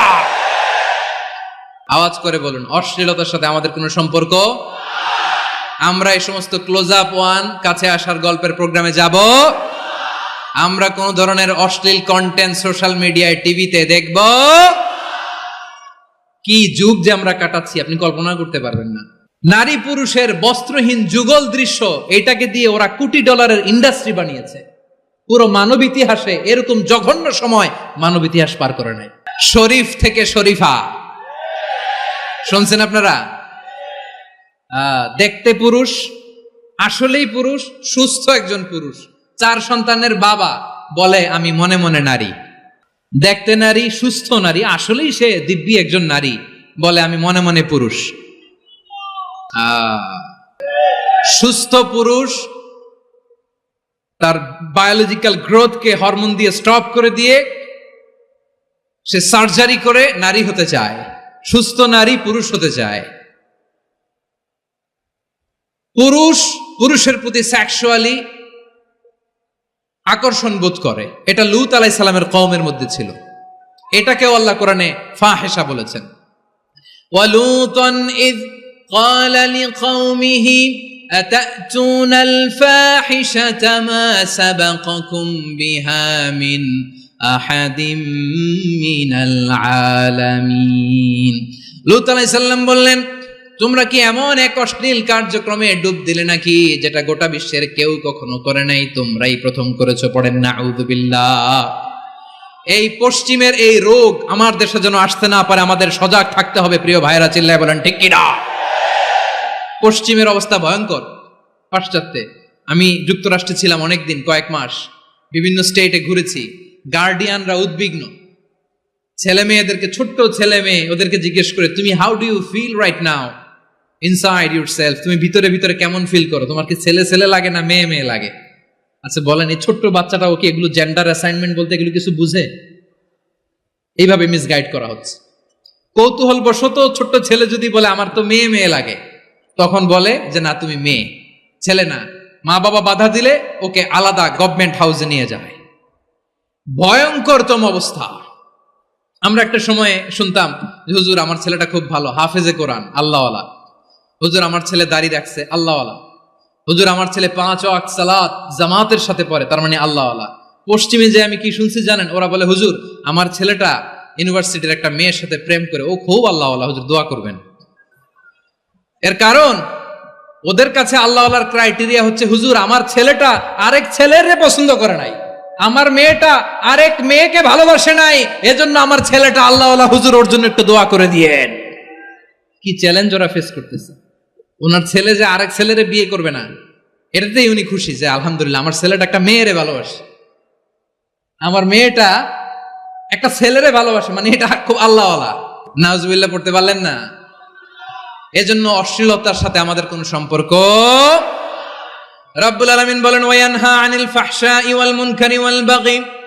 3টা জিনিসকে আমি নিষিদ্ধ করলাম। 1 নাম্বার হলো ফাহশা, অশ্লীলতা। 2 নম্বরে হলো মুনকারের সমস্ত মন্দ কাজ। আপনাদের মনোযোগ আছে না? শেষ করে দিব? আর 2-1 মিনিট শুনবেন? আচ্ছা বলি তাহলে, আর 2-1 মিনিট। তাহলে নিষেধাজ্ঞা জারি করেছেন 3টা জিনিসের উপর। 1 নাম্বার কি? ফাহশা, অশ্লীলতা। 2 নাম্বার মুনকার। মুনকার মানে হচ্ছে যত মন্দ কাজ, খারাপ কাজ, বাজে কাজ, এটার বলে মুনকার। এটার কি বলে? আপনারা পড়ছেন না তা'মুরুনা বিল মা'রুফি ওয়া তানহাউনা আনিল মুনকার। ভালো কাজের আদেশ, সৎ কাজের আদেশ, অসৎ কাজের নিষেধ। মুনকার, মুনকার হচ্ছে মানুষের স্বাভাবিক বিবেকবোধ যেটাকে খারাপ বলে, ওইটাই মুনকার। পৃথিবীর সব আসমানি গ্রন্থ যেটাকে খারাপ বলেছে, মানুষের স্বাভাবিক বিবেকবোধ যেটাকে খারাপ বলেছে, এগুলো সব মুনকার। যেমন ইফটিজিং, এটা কি ভালো না খারাপ? মজুদদারি, খাদ্যে ভেজাল দেওয়া, ওজনে কম দেওয়া, মাছে ফরমালিন মিশানো, চাঁদাবাজি, টেন্ডারবাজি, দখলবাজি, এগুলো আমাদের স্বাভাবিক বিবেকেই বলে এগুলো খারাপ, এগুলো হচ্ছে মুনকার। আল্লাহ তাআলা এই মুনকার থেকে আমাদেরকে বেঁচে থাকতে বলেন, আর শয়তান এই মুনকারের প্রতি আমাদেরকে উদ্বুদ্ধ করে। আল্লাহ তাআলা বললেন ইয়া আইয়ুহাল্লাযীনা আমানু লা তাত্তাবিউ খুতুওয়াতিশ শাইতান ومن يتبع خطوات الشيطان فإنه يأمر بالفحشاء والمنكر। আল্লাহ বললেন, আমার গোলামেরা শোনো শোনো, ও আমার বিশ্বাসী বান্দারা খবরদার, তোমরা কশিনকালেও শয়তানের পদাঙ্ক অনুসরণ করবে না, কারণ শয়তান তোমাদেরকে অশ্লীলতা এবং মন্দ কাজের দিকে উদ্বুদ্ধ করে। আমাদের কাজ হচ্ছে শয়তান আমাদেরকে যেদিকে নিতে চায় আমরা তার উল্টা দিকে যাব, ঠিক কিনা বলে? শয়তান এই মন্দ কাজকে আমাদের কাছে বিউটিফাই করে চাকচিক্যময় করে আমাদের সামনে উপস্থাপন করে। এজন্য আল্লাহ বলেন মুনকারকে থামাতে হবে, মুনকার প্রতিরোধ করতে হবে। মুনকার প্রতিরোধের দায়িত্ব শুধু আমাদের নাকি? শুধু আপনার খতিব সাহেবের, ইমাম সাহেবের, নাকি মুসলিম উম্মার সবার? আওয়াজ করে বলুন, মুনকার অসৎ কাজ প্রতিরোধের দায়িত্ব কার? রাব্বুল আলামিন বলেন, কুনতুম খায়রা উম্মাতিন উখরিজাত লিন-নাসি তা'মুরুনা বিল মা'রুফি ওয়া তানহাউনা আনিল মুনকার। তোমাদেরকে শ্রেষ্ঠ জাতি করে জমিনের মধ্যে আবির্ভূত করা হয়েছে, যাতে করে তোমরা জমিনের ভেতরে সৎ কাজের আদেশ করতে পারো আর অসৎ কাজের নিষেধ করতে পারো। উম্মাহ কুনতুম খায়রা, তাহলে গোটা উম্মার দায়িত্ব, এটা বুঝতে পারছেন তো? আচ্ছা, আরো নিচে আসেন। এরপরে আল্লাহ বললেন, শুধু উম্মাহ না, এই জমিনের রাজত্ব আমি যাদের হাতে দেই, এই জমিনের মালিক আমি যাদেরকে বানিয়ে দেই, যাদেরকে আমি সরকারের দায়িত্ব দেই, তাদেরকেও মুনকার প্রতিরোধের দায়িত্ব দিয়েছে কে? আল্লাহ বলেন, যারা ক্ষমতার মসনদে বসেছে তাদেরকে 4 দফা কর্মসূচি আমি আল্লাহ দিলাম। আওয়াজ করে বলেন, কয় দফা? আল্লাহ বলেন, আল্লাযীনা ইম্মাক্কান্নাহুম ফিল আরদি আকামুস সালাতা ওয়া আতাউয যাকাতা ওয়া আমারু বিল মা'রুফি ওয়া নাহাউ আনিল মুনকার ওয়ালিল্লাহি আকিবাতুল উমুর। যারা এই জমিনের উত্তরাধিকার হয়েছে তারা 4 দফা কর্মসূচি নিয়ে সামনে আগাবা। সালাত কায়েম করবা, যাকাত আদায় করবা, সৎ কাজের আদেশ দিবা, অসৎ কাজ থেকে মুনকার প্রতিরোধ করবা। আদেশটা কার? আমার প্রিয় চট্টলার ভাইয়েরা, পুরো উম্মার দায়িত্ব মুনকার প্রতিরোধ করা, সরকার প্রধানের দায়িত্ব মুনকার প্রতিরোধ করা। এরপর আল্লাহ বলেন, প্রতিটা ফ্যামিলির যিনি প্রধান সিইও বাবা, প্রত্যেক বাবারও দায়িত্ব এই মুনকার প্রতিরোধ করা। আওয়াজ করে বলেন ঠিক কিনা? যেমনটি সাইয়েদনা লুকমান আলাইহিস সালাম ওনার কলিজার টুকরা সন্তানকে আদেশ করেছেন, ইয়া বুনাইয়া আকিমিস সালাতা ওয়া'মুর বিল মা'রুফি ওয়ানহা আনিল মুনকার। পড়েন সুবহানাল্লাহ। বাবা ছেলেকে সবক দিচ্ছে। কে সবক দিচ্ছে? কাকে? লুকমান আলাইহিস সালাম ছেলেকে বলতেছে, ওরে আমার কলিজার টুকরা সন্তান, ওরে আমার বাছা, নামাজ কায়েম করবা, সৎ কাজের আদেশ দিবা, আর মুনকার প্রতিরোধ করবা, অসৎ কাজ, সমাজ থেকে খারাপ কাজকে ঝেঁটে বিদায় করে দিবা। তাহলে দেখেন, আমি স্টেপ বাই স্টেপ নামলাম। পুরা উম্মার দায়িত্ব, জমিনের উত্তরাধিকারী আল্লাহ যাদেরকে বানিয়েছেন সরকার, তাদের দায়িত্ব, প্রতিটি ফ্যামিলির প্রধানের দায়িত্ব। এরপরে বিশ্বনবী বলেন, সচেতন প্রতিটি মুসলিমের দায়িত্ব সমাজ থেকে মুনকারকে উৎখাত করা। বিশ্বনবী বলেছেন, মান রাআ মিনকুম মুনকারান ফালিয়ুগাইয়িরহু বিয়াদিহি ফাইন লাম ইস্তাতি ফাবিলিসানিহি ওয়া ইন লাম ইস্তাতি ফাবিকলবিহি ওয়া যালিকা আযআফুল ঈমান। সমাজে যে মুনকার দেখবে, খারাপ কাজ দেখবে, সে যেন হাত দিয়ে সেটাকে থামায়। কি দিয়ে? আপনাদের তো হাত নাই না? হাত আছে, হাত আছে। ওরা যেই হাত দিয়ে অন্যায় করে ওইটা প্রতিরোধের জন্য আমাদেরও হাত আছে না নাই? আমার প্রিয় ভাইয়েরা, ওরা ওদের যেই হাত দিয়ে টেন্ডারবাজি করে, চাঁদাবাজি করে, ইফটিজিং করে, দখলবাজি করে, যেই হাত দিয়ে, ওই মুনকার থামায় দেওয়ার জন্য আল্লাহর দেয়া আমাদেরও 2টি হাত আছে না নাই? আমাদেরও হাত আছে। থামাইতে হবে, থামাইতে হবে, হিম্মত করতে হবে। আমার প্রিয় ভাইয়েরা, না থামালে আমরাই ডুববো শেষমেশ। আমাদের বাঁচার জন্য হইলেও থামাইতে হবে। রব্বুল আলামিন বলেন, ওয়াত্তাকু ফিতনাতাল লা তুসিবান্নাল্লাযীনা যালামু মিনকুম খাসসা ও আমার গোলামেরা, ওই আযাবকে ভয় করো যে আযাব যখন আমি জমিনের বুকে পাঠাই শুধু জালেমদেরকেই মারি না, আলেমদেরকেও মারি। আযাব যখন আসে তখন শুধু জালিমই মরে না, আলেমও মরে। জানেন, মুসা আলাইহিস সালামের পায়ে একবার একটা লাল পোকা কামড় দিয়েছে, লাল পিঁপড়া। লাল পিঁপড়া কামড় দিলে খুব আরাম লাগে না? কি লাগে? হ্যাঁ, জলে না? লাল একটা পিঁপড়া কামড় দিছে, তো উনি রেগে মেগে পাশি দেখে লাল পিঁপড়ার বাসা, পা দিয়ে ডলে মুছে সবগুলো পিঁপড়া মেরে ফেলছে। এই ঘটনাটা আল্লাহ ঘটিয়েছেন এজন্য মুসা আলাইহিস সালাম ছিলেন কালিমুল্লাহ, সরাসরি আল্লাহর সাথে কথা বলতেন। তিনি আল্লাহকে জিজ্ঞেস করেছিলেন, আল্লাহ তুমি যখন কোন জনপদে আযাব পাঠাও, শাস্তি দাও, ওখানকার শুধু জালেমরাই তো মরে না, ভালো মানুষগুলাও মরে, তো আযাব দিবা মুশরিকদের উপর দিবা, অবাধ্যদের উপর দিবা, ভালো মানুষগুলারে মারো কেন? আল্লাহ বললেন, মুসা তোমার যে কামড় দিছিল পায়ের মধ্যে পিঁপড়া, কয়টা পিঁপড়া? জোরে বলেন।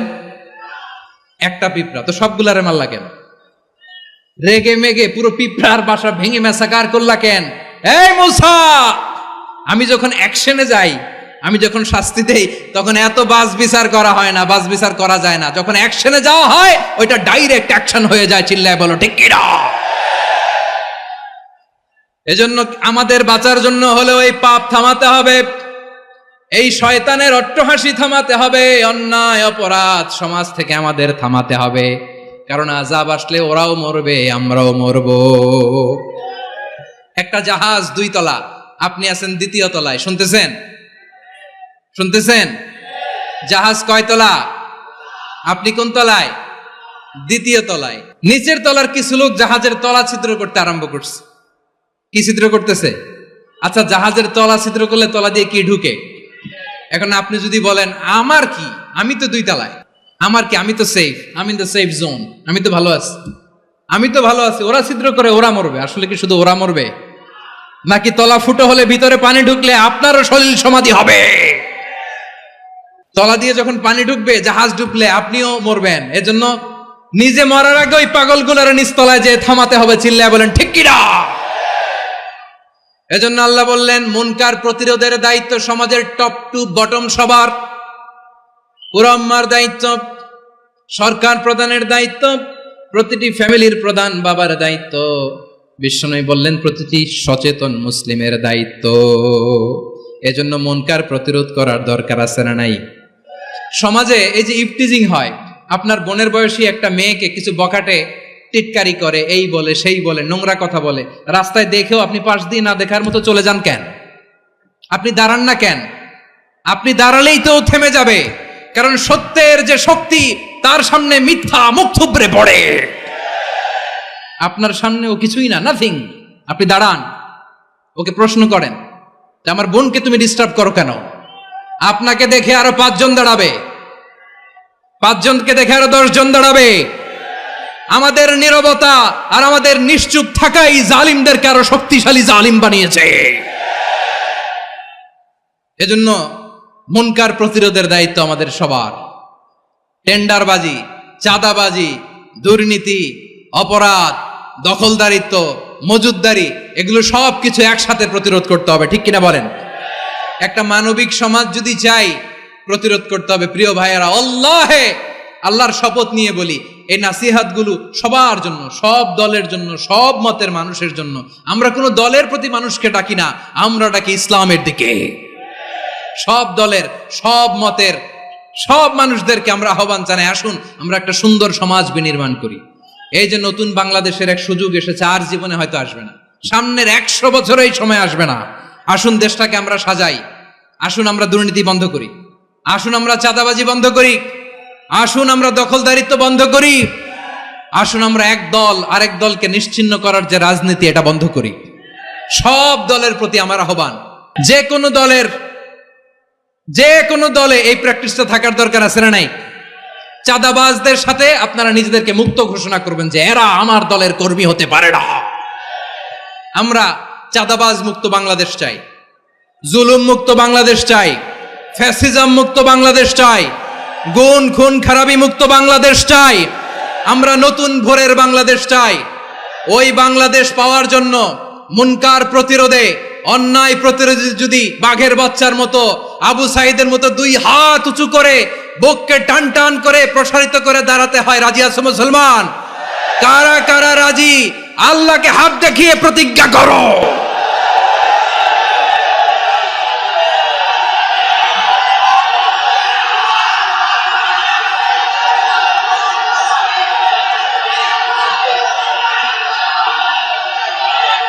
আমার প্রিয় ভাইয়েরা বসুন, বসুন আমার ভাইয়েরা। রাব্বুল আলামিন বলেন, ওয়ায়ানহা আনিল ফাহশাই ওয়াল মুনকারি ওয়াল বাগি ইয়াইদুকুম লাআল্লাকুম তাযাক্কারুন। আল্লাহ বললেন, আমি অশ্লীলতাকে নিষেধ করি, আমি সব ধরনের মন্দ কাজকে নিষিদ্ধ করি, সব শেষে আমি সীমা লঙ্ঘনকে তোমাদের জন্য নিষিদ্ধ করি। আলোচনা মনে আছে তো, না ভুলে গেছেন? নিষিদ্ধ করেছেন কয়টা জিনিস? 1 নম্বরে অশ্লীলতা, 2 নম্বরে মুনকার তথা সব মন্দ কাজ, 3 নম্বরে আল বাগি সীমা লঙ্ঘন, ক্রসিং দ্য লিমিট। সীমা লঙ্ঘন করা ভালো না। We all should know our limits. চিল্লায় বলেন ঠিক কিনা? একই আয়াতে আল্লাহ বললেন, কুল ইন্নামা حرم ربي الفواحش ما ظهر منها وما بطن والإثم والبغي بغير الحق। অন্যায় ভাবে যে অবাধ্য হয়, যে সীমা লঙ্ঘন করে, তাদেরকেও আমি এটা হারাম করে দিলাম। সীমা লঙ্ঘন করা হারাম, সীমা লঙ্ঘন করা হারাম। আল্লাহ বারবার বারবার আমাদেরকে ওয়ার্নিং দেয়। যখন আমরা থামি না তখন আল্লাহ ধরে, আর যখন ধরে তখন ছাড়ে না। ধরে ধরে ধরে না, ধরলে আল্লাহ। ফেরাউনকে কিন্তু হুট করে ধরে নাই, আপনারা জানেন 9 বার ওয়ার্নিং দিয়েছে। ফেরাউনকে আল্লাহ তাআলা ওয়ার্নিং দিয়েছিল কয়বার? বীর চট্টলার বীর সেনানীরা আওয়াজ করে বলেন, ফেরাউনকে ধরার আগে ওয়ার্নিং দেয়া হয়েছিল কয়টা? রাব্বুল আলামিন বলেন, ওয়ালাকাদ আতাইনা মূসা 9 আয়াতিন বাইয়িনাত। 9টা মুআজিজা দেখিয়েছি। 1 2 3 বারবার এইভাবে রিমাইন্ডার, ওইভাবে রিমাইন্ডার, এইভাবে নসিহত, ওইভাবে দাওয়া। ফাকুলা লাহু কাওলান লাইয়িনা, নরম করে বলো, সফট করে বলো, যত ওয়ে হতে পারে দাওয়া মেথডোলজির মুসা আলাইহিস সালামের সব অ্যাপ্লাই শেষ। 10ম বারে যে আল্লাহ ধরছে, 10ম বারে যে ধরেছে। এজন্য আল্লাহ বলেন, আমি সীমা লঙ্ঘনকে পছন্দ করি না। কোরআনের অন্য আয়াতে বাগীকে বলা হয়েছে আল ইতিদা। সীমা লঙ্ঘন যারা করে তাদেরকে আল্লাহ বলেছেন মুতাদিন। وقاتلوا في سبيل الله الذين يقاتلونكم ولا تعتدوا إن الله لا يحب المعتدين। আমি সীমা লঙ্ঘনকারীদেরকে কোশ্চিনকালেও পছন্দ করি না। আমরা যেন সীমা লঙ্ঘন না করি, রাজি আছেন তো? যে কোনো ক্ষেত্রে ইবাদতে যেন সীমা লঙ্ঘন না করি। অনেকে আমরা ইবাদতে সীমা লঙ্ঘন করে ফেলি। বিশ্বনবী সাল্লাল্লাহু আলাইহি ওয়াসাল্লাম যেটা শিখিয়েছেন এর বাইরে যে অতিরিক্ত বুজুর্গ হতে চায়, এরকম আছে না নাই? করা যাবে না, কোনো ক্ষেত্রেই সীমা লঙ্ঘন করা যাবে, এমনকি যুদ্ধ ক্ষেত্রেও না। বিশ্বনবী সাল্লাল্লাহু আলাইহি ওয়াসাল্লাম বলেন, খবরদার যুদ্ধ ক্ষেত্রেও সীমা লঙ্ঘন করো না। কি সুন্দর ইসলাম আমরা পেয়েছি। বিশ্বনবী বলেন, খবরদার যুদ্ধের ময়দানে কোনো নারীর গায়ে হাত তোলো না, কোনো শিশুর গায়ে হাত তোলো না, কোনো গবাদি পশু হত্যা করো না, কোনো শস্য ক্ষেত্র ধ্বংস করো না, ইবাদতরত অন্য ধর্মের কোনো সন্ন্যাসীর গায়ে হাত তুলো না। বলেন সুবহানাল্লাহ। তাহলে আমরা সীমা লঙ্ঘন করতে পারবো? প্রিয় ভাইরা, একটা সুখী, সমৃদ্ধ, শান্তির সমাজ, মানবিক সমাজ যদি আমরা গঠন করতে চাই, আমাদের আল্লাহর দেয়া কয়টা আদেশ মানতে হবে বলেন দেখি? সবাই বলেন কয়টা? আর বেঁচে থাকতে হবে কয়টা জিনিস থেকে? আওয়াজ করে বলেন কয়টা? আচ্ছা, আদেশ নাম্বার 1 কি ছিল বলেন? আল্লাহর আদেশ কি? 1 নাম্বার আদাল, ন্যায়পরায়ণতা। আমরা সুবিচার, সুশাসন, ন্যায় বিচার চাই কি চাই না? 2 নম্বরে কি ছিল? মাশাআল্লাহ, আওয়াজ করে বলেন 2 নম্বরে কি ছিল? ইহসান। আমরা যেন সবার প্রতি দয়া পরবশ হই, ইহসান করি। 3 নম্বরে কি ছিল? নিকটাত্মীয়দের দান করা, তাদের অধিকার প্রাপ্য বুঝিয়ে দেওয়া। পাশাপাশি 3টা জিনিস থেকে আল্লাহ বারণ করেছেন, নিষেধ করেছেন। তার প্রথমটা ফাহশা, অশ্লীলতা। অশ্লীলতার সাথে আমাদের কোনো সম্পর্ক। আজকের এই ঐতিহাসিক চট্টগ্রামের প্যারেড ময়দান থেকে আমরা যত ধরনের মা যাহারা মিনহা মা বাতান প্রকাশ্য অপ্রকাশ্য, দৃশ্যমান অদৃশ্যমান সব অশ্লীলতা থেকে নিজেদেরকে মুক্ত ঘোষণা করলাম। অশ্লীলতাকে আমরা না বলে দিলাম। আওয়াজ করে সবাই বলুন নো। অশ্লীলতার সাথে আমাদের কোনো সম্পর্ক। 2 নাম্বার নিষেধাজ্ঞা কি ছিল? আল মুনকার, সমাজের যত মন্দ কাজ এগুলোকে আমরা প্রতিরোধ করব। রাজি আছেন তো সবাই? 3 নম্বরে আল বাগি, সীমালঙ্ঘন। কোন মুসলিম সীমালঙ্ঘন করে না, এমনকি যুদ্ধক্ষেত্রেও না। আওয়াজ করে বলেন ঠিক কিনা? রাব্বুল আলামিন শেষে বললেন ইয়াইদুকুম লাআল্লাকুম তাযাক্কারুন, আল্লাহ তোমাদেরকে উপদেশ দেন যাতে তোমরা শিক্ষা গ্রহণ করো। আমরা উপদেশ দেব, আমরা জোর করে কাউরে কিছু মানাতে চাই না। লা ইকরাহা ফিদ্দিন ওয়া যাক্কির ফাইন্না যিকরা তানফাউল মুমিনিন। উপদেশ দিলে এটা মুমিনদের কাজে দেয়। লাস্তা আলাইহিম বিমুসাইতির ইন্নামা আনতা মুযাক্কির। নবী হে, আপনি রিমাইন্ডার দাতা, আপনি উপদেশ দিবেন। আমরাও বিশ্বনবীর এই হাদিসগুলো থেকে, কোরআনের আয়াত থেকে রিমাইন্ডার, এই কথামালা, বাণী বাহক হিসেবে এই বাণীগুলো আপনাদের সাথে কাছে পৌঁছে দিলাম। আমরা আল্লাহ তাআলার কাছে প্রার্থনা করি, আল্লাহ আমরা যেন আদল দিয়ে আমাদের সমাজকে গঠন করতে পারি। আল্লাহ আমরা যেন ইহসান করতে পারি, আমরা যেন নিকটাত্মীয়দের দান করতে পারি। আল্লাহ যত ধরনের অশ্লীলতা, অনাচার, মন্দ কাজ, সীমালঙ্ঘন, অবাধ্যতা থেকে যেন আমরা বেঁচে থাকতে পারি। আল্লাহ তাআলা আমাদের সবাইকে কথাগুলো বোঝার ও আমল করার তৌফিক দান করুক। হাদা